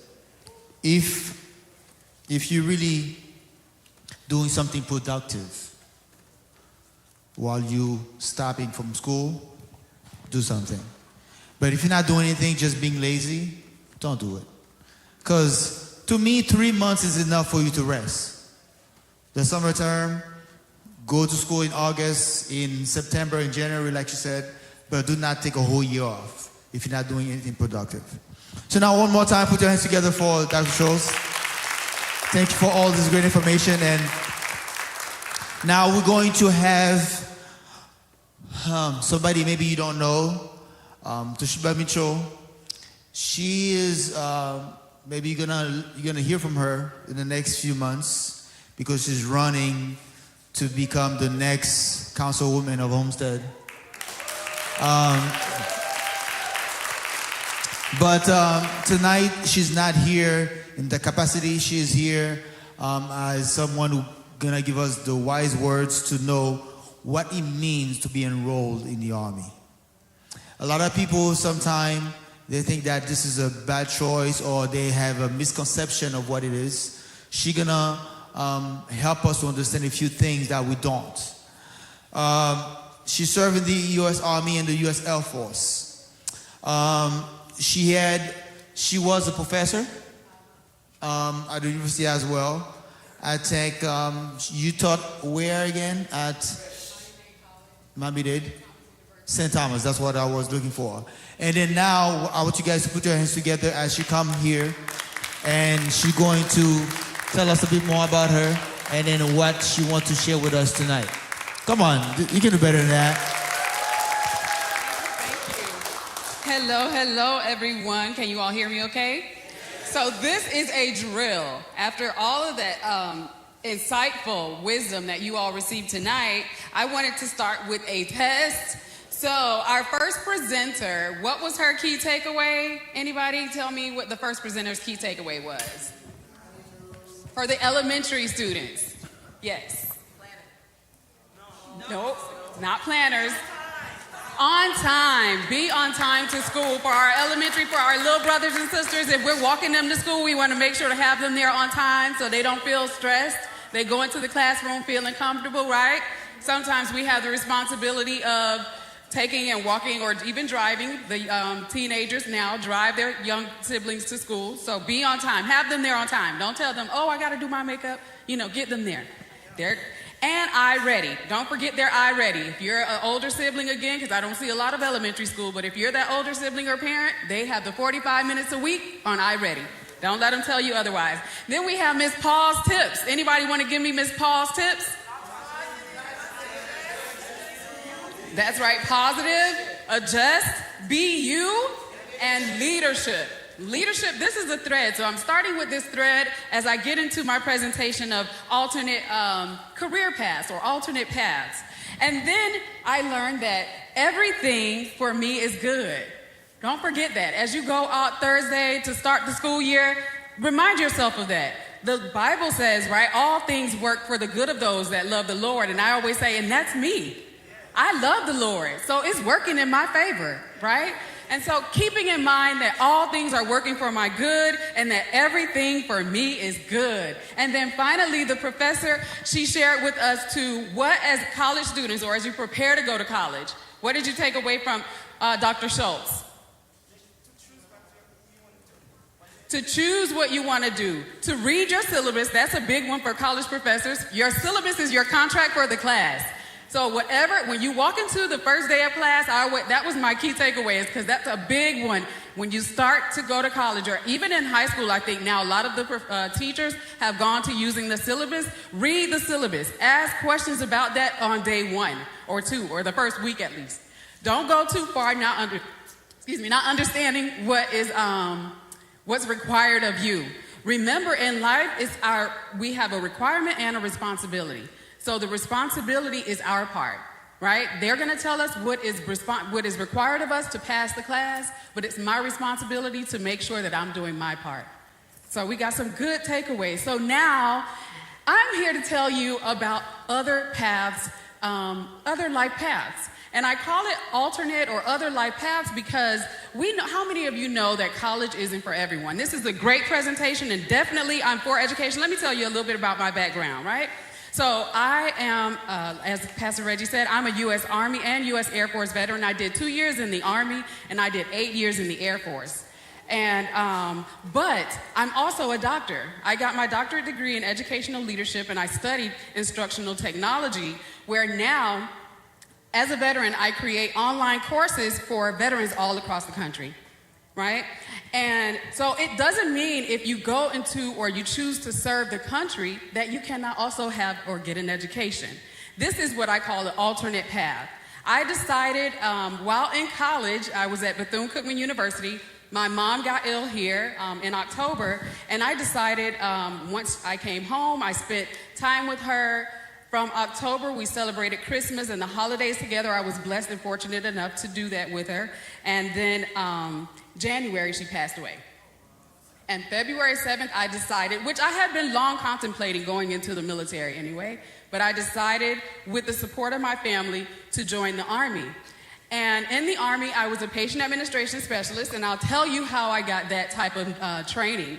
When you do decide to go into the military, they provide training free of cost. They provide housing, they provide you get food stipend, or you get meals and everything like that. So they kind of help you to make a life transition like I did as a young adult, all right?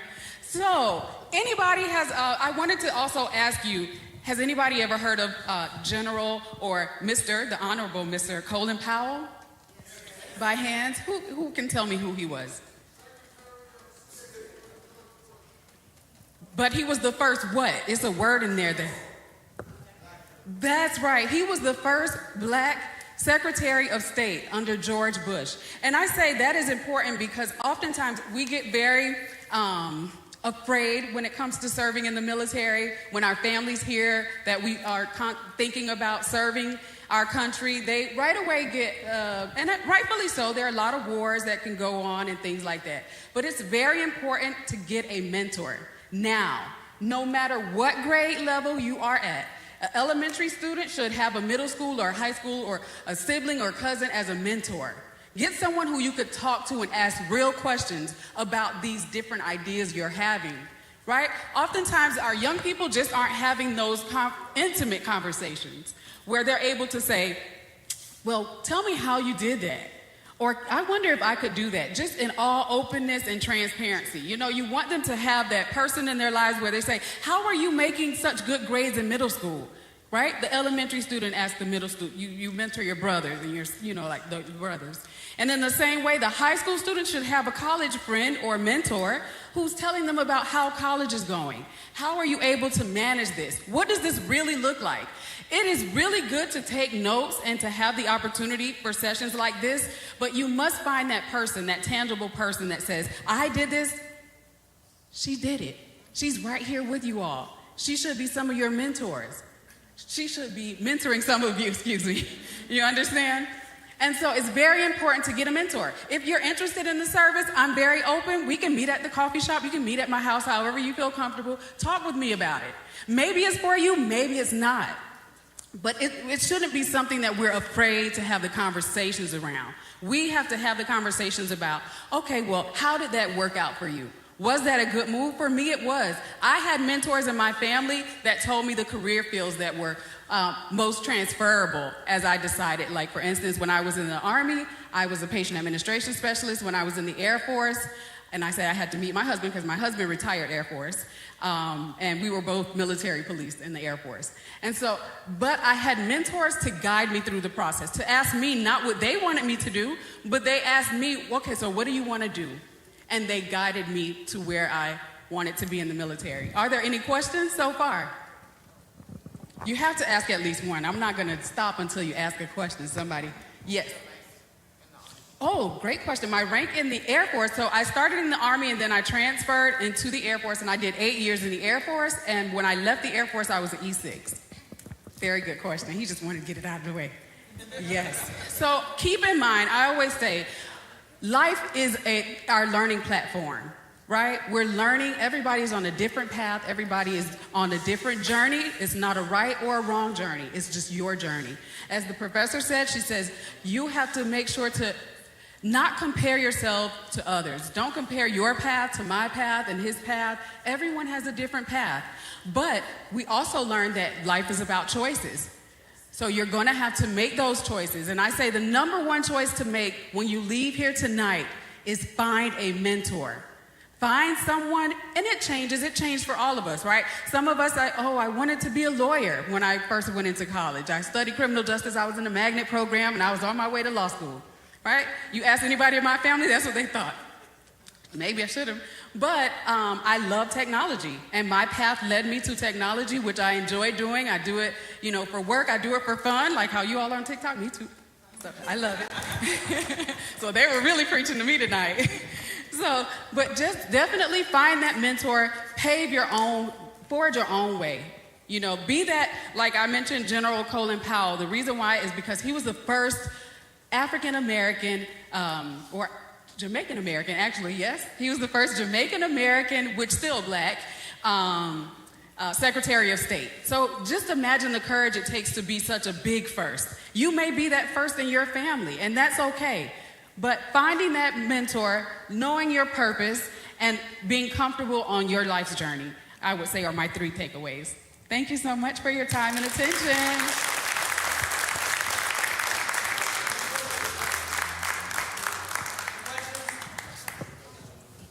I forced the question.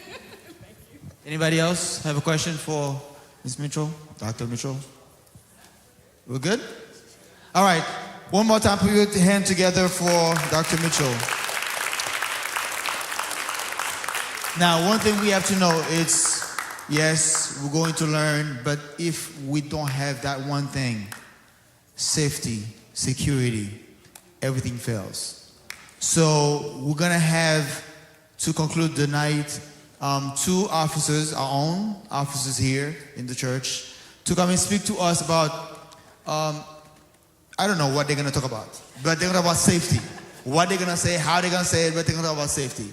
So again, put your hands together, welcoming our brother Samuel and brother Jules, coming to talk to us about safety in school, what they see, what they hear, the signs of how to be safe at school. Come on, you can do better than that.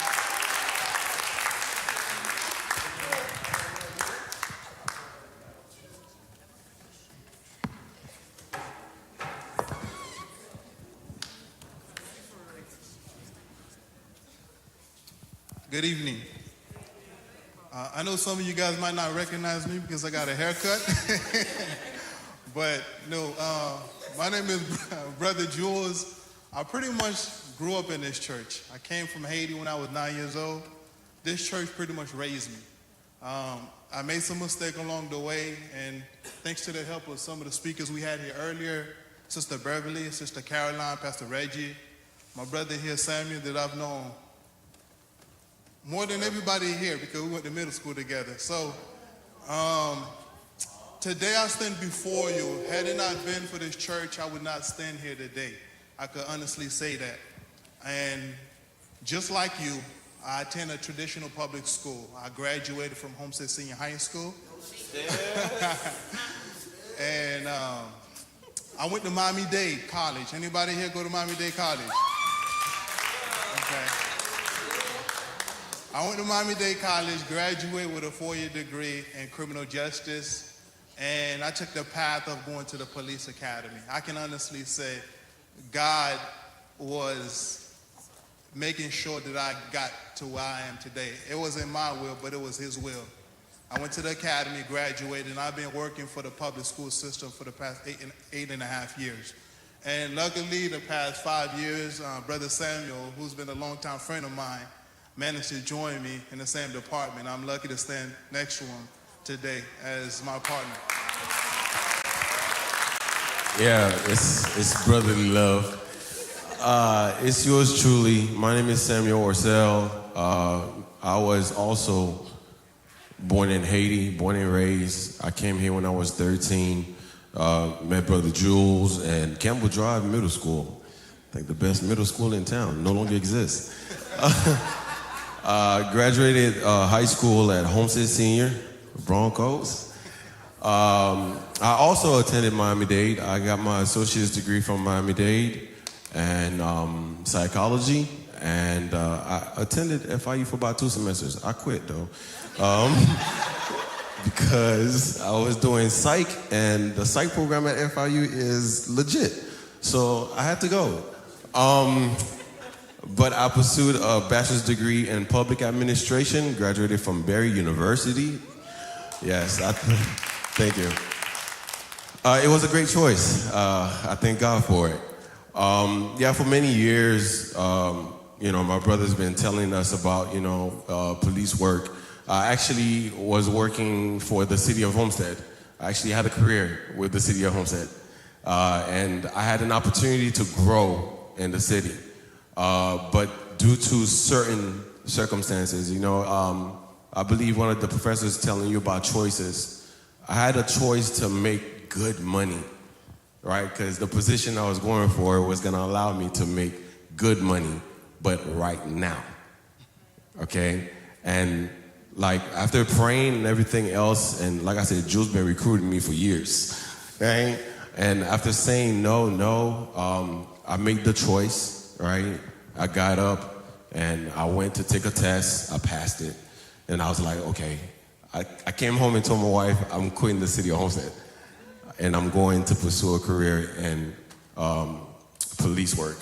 Yeah, she wouldn't have had that. She didn't have that. She prayed against it, but sure did. But what God has for you, it is for you, right? That weapon that was formed against me did not prosper, okay? All right? I've been with the department since 2019, and I love what I do.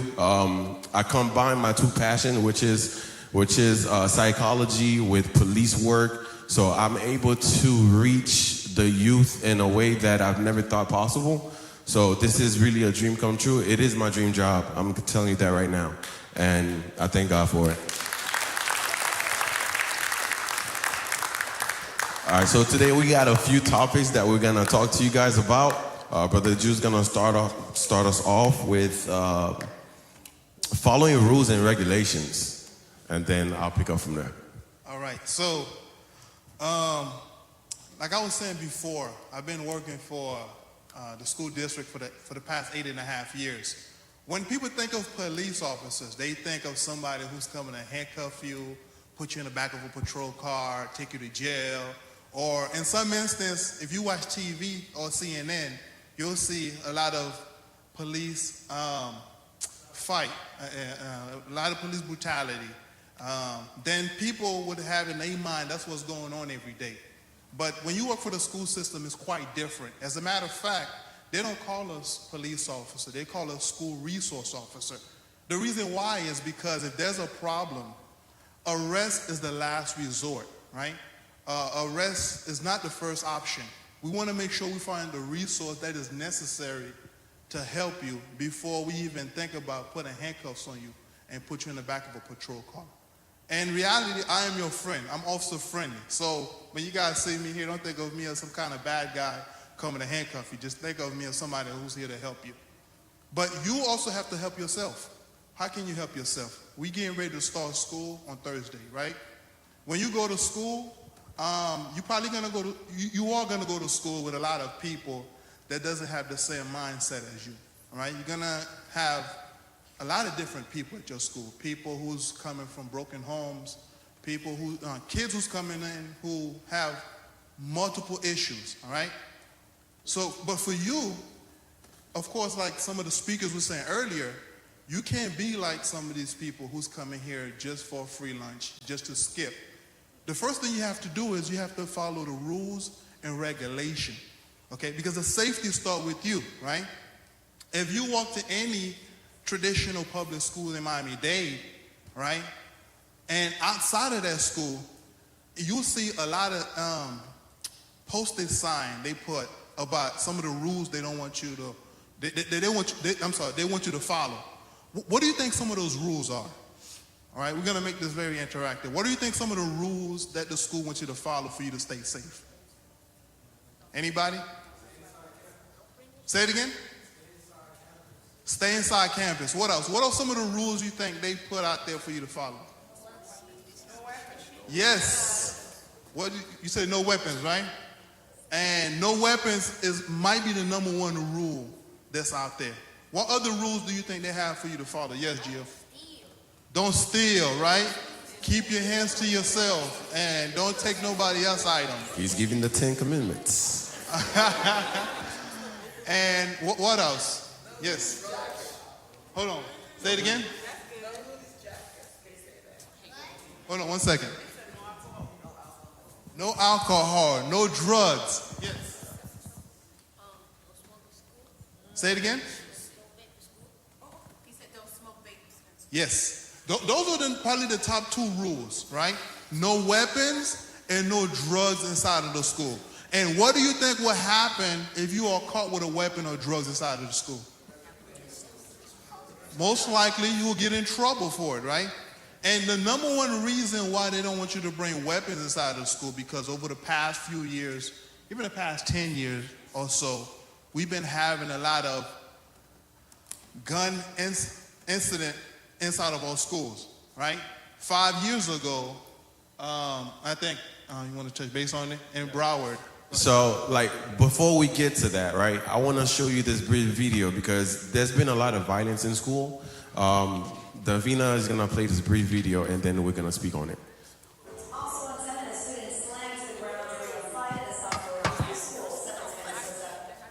All right. So, do you know how quick this fight was? This fight was about, I only showed it to you because it was on the news. That was at my school. This was one of my cases. This fight was about 34 seconds. 34 seconds. For 34 seconds, 2 teenagers, ages range from 14, 15, and 16, have 2 felony counts and a misdemeanor count. Fighting in school can cause you to alter your life forever. Right? So rules and regulation at the school are put in place for a reason, right? And we like to run to fights, right? Because everybody want to go viral, right? Because we want to post the fight and everything else, and they put it with images and there's words, colorful stuff, right? Because you want to go viral. Again, those people get in trouble as well, administratively, right? Because if you post anything, and we find out who posted it, we're going to handle that as well. So what I tell you is this, like they preached on it earlier, choose your friends wisely, I remember in middle school, I had to defend myself a lot, right? Because I came from Haiti. I didn't speak the language. I was picked on a lot. I got tired of it.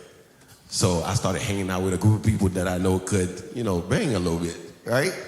So that's what we were doing. So my transition to high school, when I got to 8th grade, I lost a lot of friends because I decided not to do that anymore.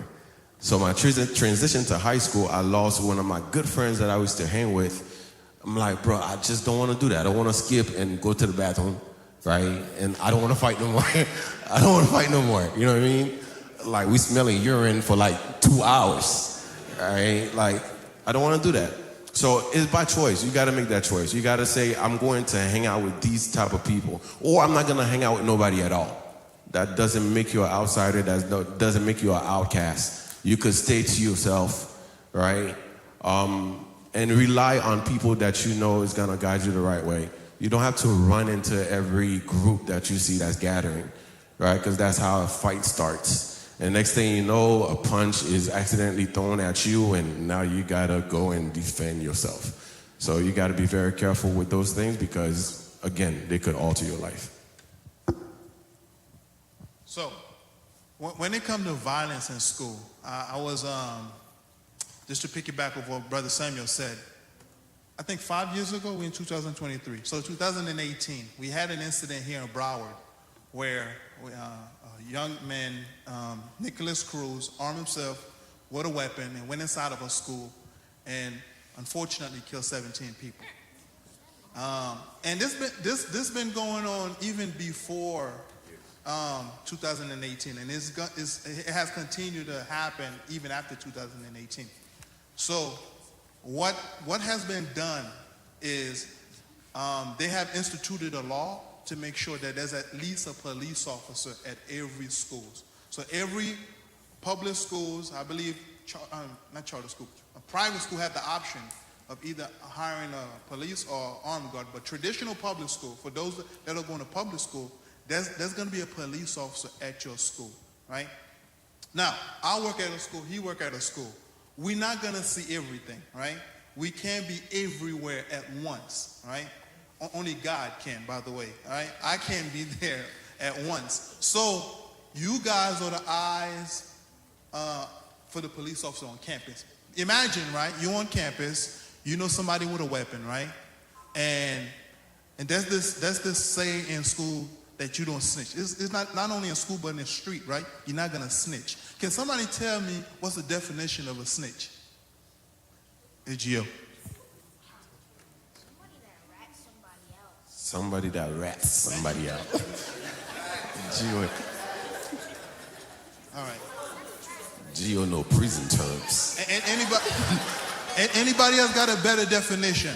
Or not a better definition, another definition. I'm sorry, Gio. I'm sorry. Another, yes. Caleb.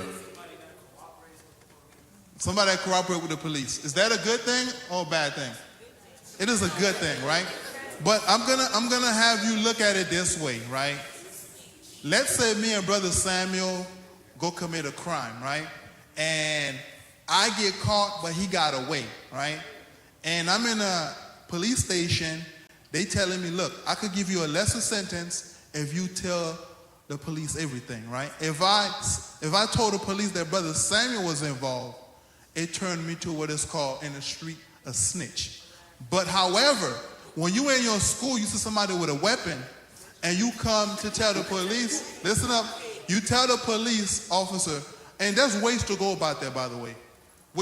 You're not going to go and publicly announce to the whole school that somebody has a weapon. What you want to do is, you want to tell your administration, or if the police officer there, bring him to a room and privately tell him everything that you've seen, all right, when it comes to somebody having a weapon, right?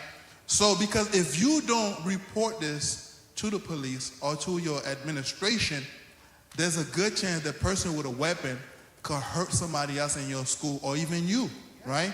So to prevent that, you want to go ahead and report it, because you at your school are a police, to believe it or not, because if you see something wrong, you have to say something. You understand?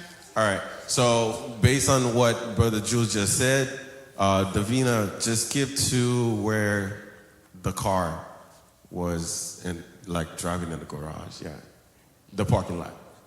The Metro Nashville Police releasing circle dead graphic. All right. So watch this video real quick. It's gonna be quick. The shooter drove a 28-year-old from Nashville. Now, I want you to pay attention to the right side of the screen. You're gonna see some type of a playground. You might not be able to see it clearly. You see kids playing right there? All right? The shooter, who the police identified as Audrey E. Hale, saying that the individual identifies as transgender, entered the building by firing through the side door where you see it.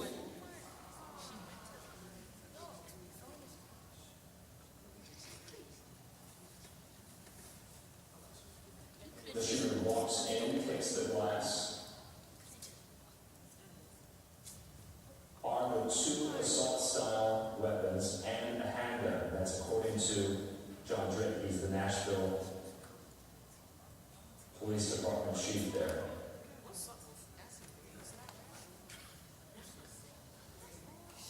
All right, just observe what just happened here. We're gonna talk about that a little bit. Almost. Police identified 6 victims in this shooting there. The shooter, you can see, bracing the weapon. The silence, it looks like, going off there. All right, stop. Okay, so this has become our reality now, right? Since Marjorie Stoneman Douglas, this is reality. These incidences is one of the reasons why you have officers at every school. The first thing the shooter did, right? Mass shooting is people that's searching for the most body, right? Only doors that are open, they're gonna enter. If a room is locked, they're not gonna bother to play around with it, right? Because they wanna do whatever they're doing, they wanna do it quick, okay? So what does that mean? You as a student, when you enter a classroom and your professors like to leave the doors open, it is your right. Because they have rules at the school where the teachers know that they have to lock their doors at all times. That is a Miami-Dade school rule. But you have a student need to know that as well. If the door is open, tell the teacher to lock the doors and close it, right? What does that do? If, just in case, something like this were to happen at your school, your classroom would not be one of those impacted. Because the shooter's not gonna try to open the door that is locked. Because what they're trying to do is move as quick as possible and take the most body as possible. You understand that? So you as a student need to be aware of these things, be aware of your surroundings as well, right?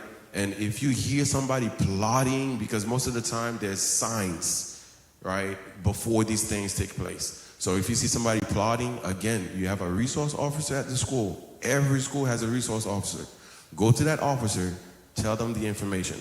If you don't feel comfortable with police, you could go to administration and tell them what you've heard, what you've seen, or what is reported to you. Now, you should feel comfortable with police. Like I was telling you earlier, the police is your friend, remember? Sure it is. They dare to protect you, and they dare to get the resource necessary to help you. Now think about it. Don't look at us as we the bad guy. We are the good guy, okay?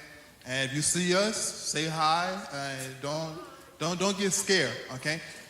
Now, when it comes to safety as well, remember earlier I was telling you there are things that will get you in trouble. And I think some of you guys mentioned it. When it comes to weapon, you could get in trouble, right, by having a weapon. A weapon doesn't necessarily mean only a gun, right? It can have a pocket knife, you can have a taser. As a matter of fact, you could use any object, if you're using an object in the commission of a crime, it could consider as a weapon. Suppose this microphone, let's say me and Brother Samuel have a problem, I use this microphone to hit him. That microphone could be used, could be considered as a weapon, right? So if I'm gonna get in trouble, they're gonna charge me with a higher level of crime because I use an object to hit them, right? Okay, so be mindful that not only a gun, knife, tasers considered a weapon, but any object that you use in a commission of a crime could be considered a weapon. Is that clear? And I'll give you a brief story about a weapon, right? So there was these couples, like they were dating, but I guess the girlfriend kept breaking up with this guy, and he was not having it, so he kept going back. So one morning they got into this big argument, and he ended up pushing the girl. Okay, so I was called, and like, bruh, I told you stay away from the girl. She don't want you, cause there's a lot of them out there, right? But like trying to work it out with him. Then we decided to do an administrative search. Y'all know what an administrative search is? No? All right. So when you are in school, administrators are allowed to search your book bag and your person.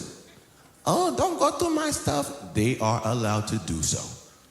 Okay? They can search everything. Where I could come in and not be able to search you, they can. And if I'm there while they're searching you, they found something, it becomes my stuff, right? Then that's when we become law enforcement officers instead of resource officers. So we wear many hats. So at that point, they found a knife on him. He did not use the knife, right, when he was pushing her, but it was on him. So he got arrested because he had the knife on him when he pushed her. So you guys have to be very careful when it comes to a weapon on school grounds. If, like we said, I believe we were talking about this, people who are bullied, they're more likely to carry a weapon to school because you want to protect yourself, right? The protection that you can give to yourself is report whatever bully's going on, report it to an administrator, report it to the school resource officer. That is the best thing that you can do. Do not try to handle things on your own by bringing an illegal weapon on the school ground.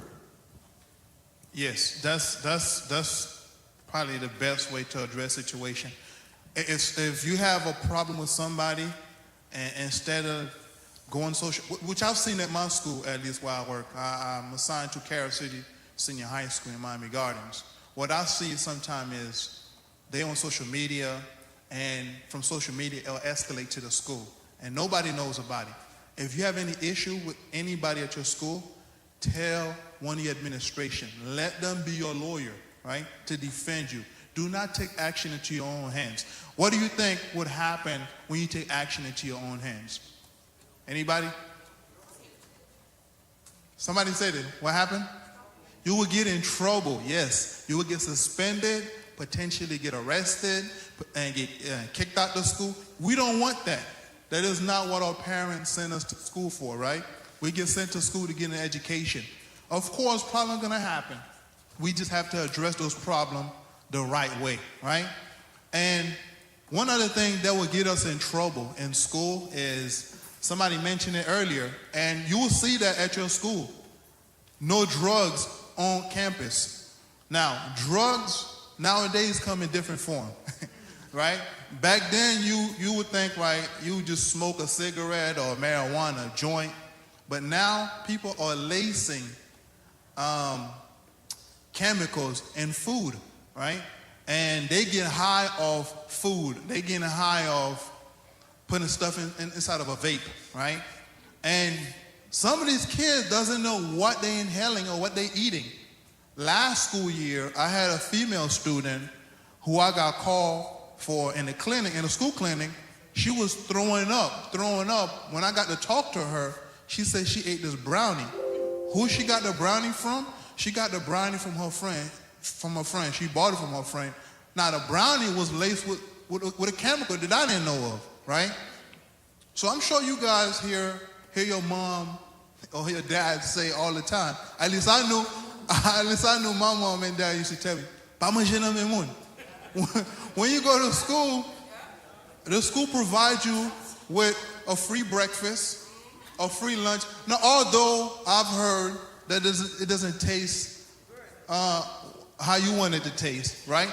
But but there's other ways to go around that, right?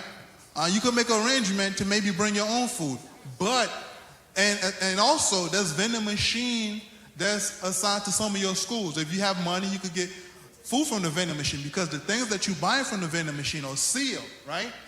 But if you take the risk of eating from somebody else, there's a chance that what you're eating might be laced with some kind of chemical. Now, this female student that I'm telling you about, we had to call fire rescue for her because we didn't know what was wrong with her. I fear that she was going to pass away had we not called fire rescue. I'm saying that to say this is not the position you want to be in, right? Because drugs can't come in different form, right? Not only that this girl got sick, but when you consume drugs, right, what do you think happened to you, right? It affects a lot of your major organ in your body, right? Although this is not one of your major organs, but what happened to your mouth? People that are chronic smokers, what do you think happened to their mouth? Highly toasted breath. Okay, yeah, right. Right. So, and one thing that it does affect is your lungs, right? What's the purpose of your lungs? To breathe, right? And I'm sure this female student that I'm telling you about, I believe maybe that stuff that she ingested probably got into her stomach, maybe affect some of her major organ. And that is not the position you want to put yourself in. Not only is it bad for your health, but guess what? What else could happen when you consume drugs? But that's your health, right? You could possibly die, she said. But what do you think happened? You have to deal with Brother Samuel. You could potentially get arrested for being in possession of drugs on school campus, right? Drugs affect your brain. It kind of slow you down, right? Because remember, your objective is to go to school and do what? To learn, right? By consuming drugs, what is that going to do to you? It's going to slow you down, right? It's gonna slow your brain process, right? To learn, right? So it's little gonna affect, I'm sorry. Sorry, bro. A little fact about cigarettes. The CDC has found 7,000 chemicals in a cigarette. 7,000. But guess what they have found about vape? They have not identified the chemicals in a vape. So it's a dangerous thing. So if they don't even know what's in it, it's dangerous. So like what you are consuming and what you are putting inside your body is destroying you. And it can, again, alter your life forever. All right, just as Brother Jules said, he had this incident at his school. I had another incident at my school where a young man vaped for the first time, passed out. Nurse picked him up, revived him, brought him to the clinic, rushed him to the hospital. He was in the hospital for 3 days and he had heart complications. Life altered forever. He did not return to school. He was not the same. So the effect of drugs on one person might not be the same effect for somebody else. So you guys need to be careful. To conclude, I know you guys look sleepy. I know you're ready to eat and to get prepared for Thursday. I just want to leave you with this quote. When I first got hired, I did a chief called Chief Moffitt. He's now retired. I think one thing he left with me was something I always share with other people. And if you forgot anything I said today, but remember this, that this could apply to any situation, right? Be at the right place at the right time with the right uniform, ready to work, right? If you remember this, and if that's your objective when you go to school, to be there on time, to do the right thing in the right uniform, ready to work, you wouldn't worry. You're not gonna worry about seeing Brother Samuel coming to talk to your counselor, your administration. You will never get in trouble if you follow the rules. All right, you be at the right place at the right time in the right uniform, ready to work. You stay out of trouble. You will have a successful school year. All right. So I don't know if Brother Samuel has anything to say, but if he don't, Any questions before we finish? If your book bag is clear and the police officers can see everything inside of it, do they still have the right to search you? Well, it's not the police officer that searches you in school. It's administration. And yes, they still have the right to search you. But clear book bag will be the way to go, but it's not a Miami-Dade County rule. It is, I believe, in Broward. I believe they passed that law, but no, it's not in Miami-Dade County. Well, let me tell you, if you've committed, let's just say, if you committed a crime, right, and you subject to an interrogation, the officer has the right to search your property, right? Let's say let's say they told the officer, listen, what is your name? Kenya. Let's say Kenya was involved in a fight where she pulled out a knife. Because of that, because we're receiving that information, we have to search your property to make sure that the knife is not inside your book bag. I just want you to be clear. But if you just go in a class, minding your own business, you're not going to see a police officer coming and mess with you. Okay, I just want to be clear. It depends on the situation. All right? Yeah. That's definitely true. But administration could search you at any time. You don't have to commit a crime. Okay.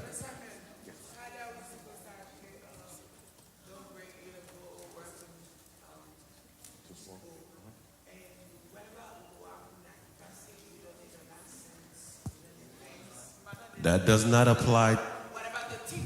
That does not apply. It does not apply to schools.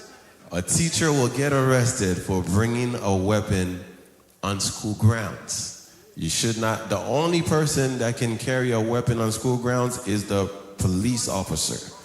No one else is allowed to carry a weapon on school grounds. Last year, we had a teacher getting arrested because a weapon was seen in his car. Right? It was seen in the front seat, I believe, of the car, and the teacher got arrested.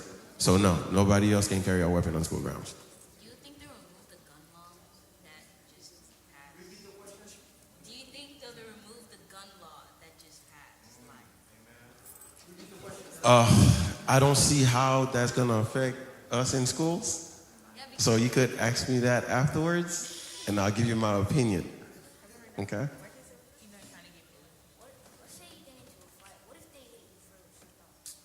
If they hit you first, well, Gio, you could walk away. Hey, my man, you can walk away. Walk away. All right, so, hey, it takes a lot for me to say this, bro. Right? Because you have to do better. You have to do better. What was the reason why you got into fight in the first place? Right? Situation get escalated. So before it escalate, walk away. Now, if you get hit, look, I haven't had that conversation with my son yet, so I'm not gonna give my opinion on that. I'll hold it to myself. Walk away, Gio.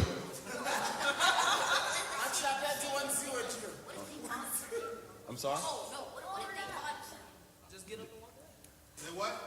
Okay, Gio, you better not fight in school, because I'm coming for you. Okay, the body slam you. Why would the body slam you, Gio?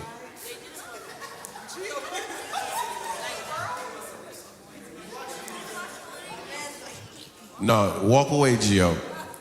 Before the situation escalate, walk away. You got that part? That's the part I want you to leave here with. Walk away. Anybody else? All right, we're good.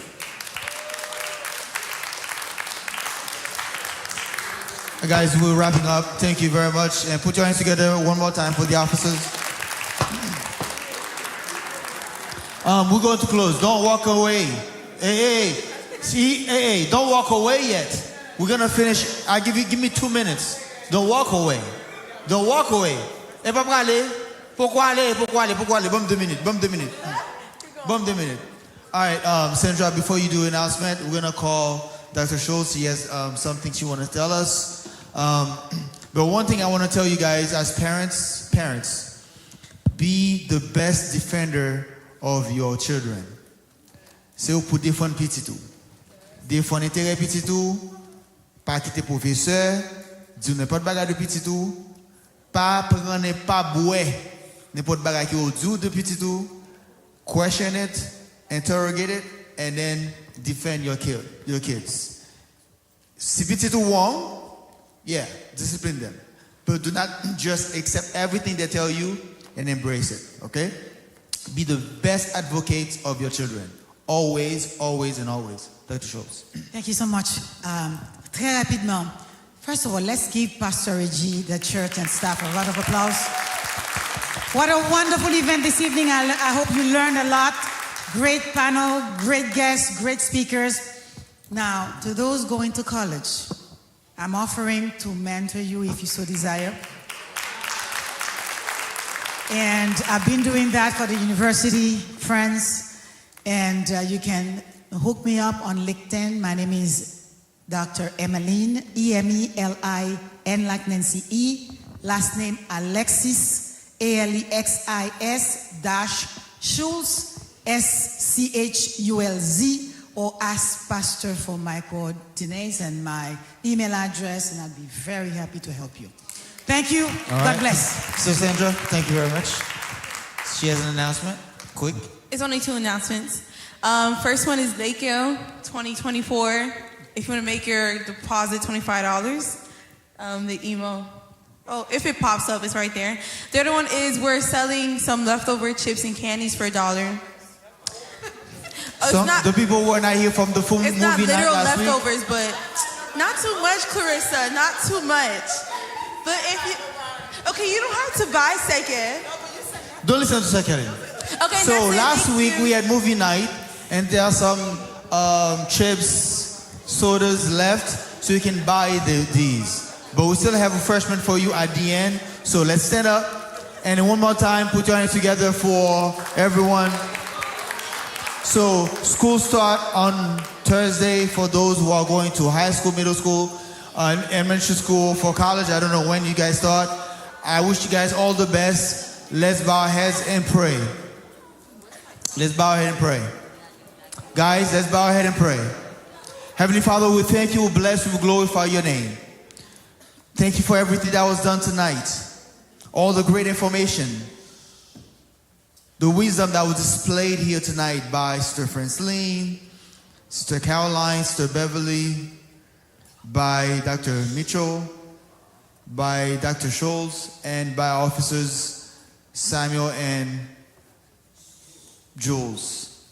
God, we pray that everything that we learned and heard tonight, they'll be kept safe in our mind, spirit, so we can apply them in our daily lives. We pray for success during this year. We pray for progress. We pray for devotion. We pray for the students who may be easily distracted, but the Spirit of God will keep them alive. So this year will be blessed. We pray for protection. We pray for all the professors, the teachers who are going to instill the knowledge into the minds of our young folks. We pray for administration. We pray for security. We pray for transportation. We pray for those working in the clerical department. God, we know that this is not going to be an easy task. But with you, we understand, we believe that we are more than conquerors by the one who gives us strength. So thank you for this beautiful, successful year that we have of 23-24. We thank you. We bless your name. We glorify your name. And as we're going home tonight, we ask that you bless us until we meet here again next Tuesday for Bible Fellowship. We ask all this in Jesus' mighty name. And all God people say, amen.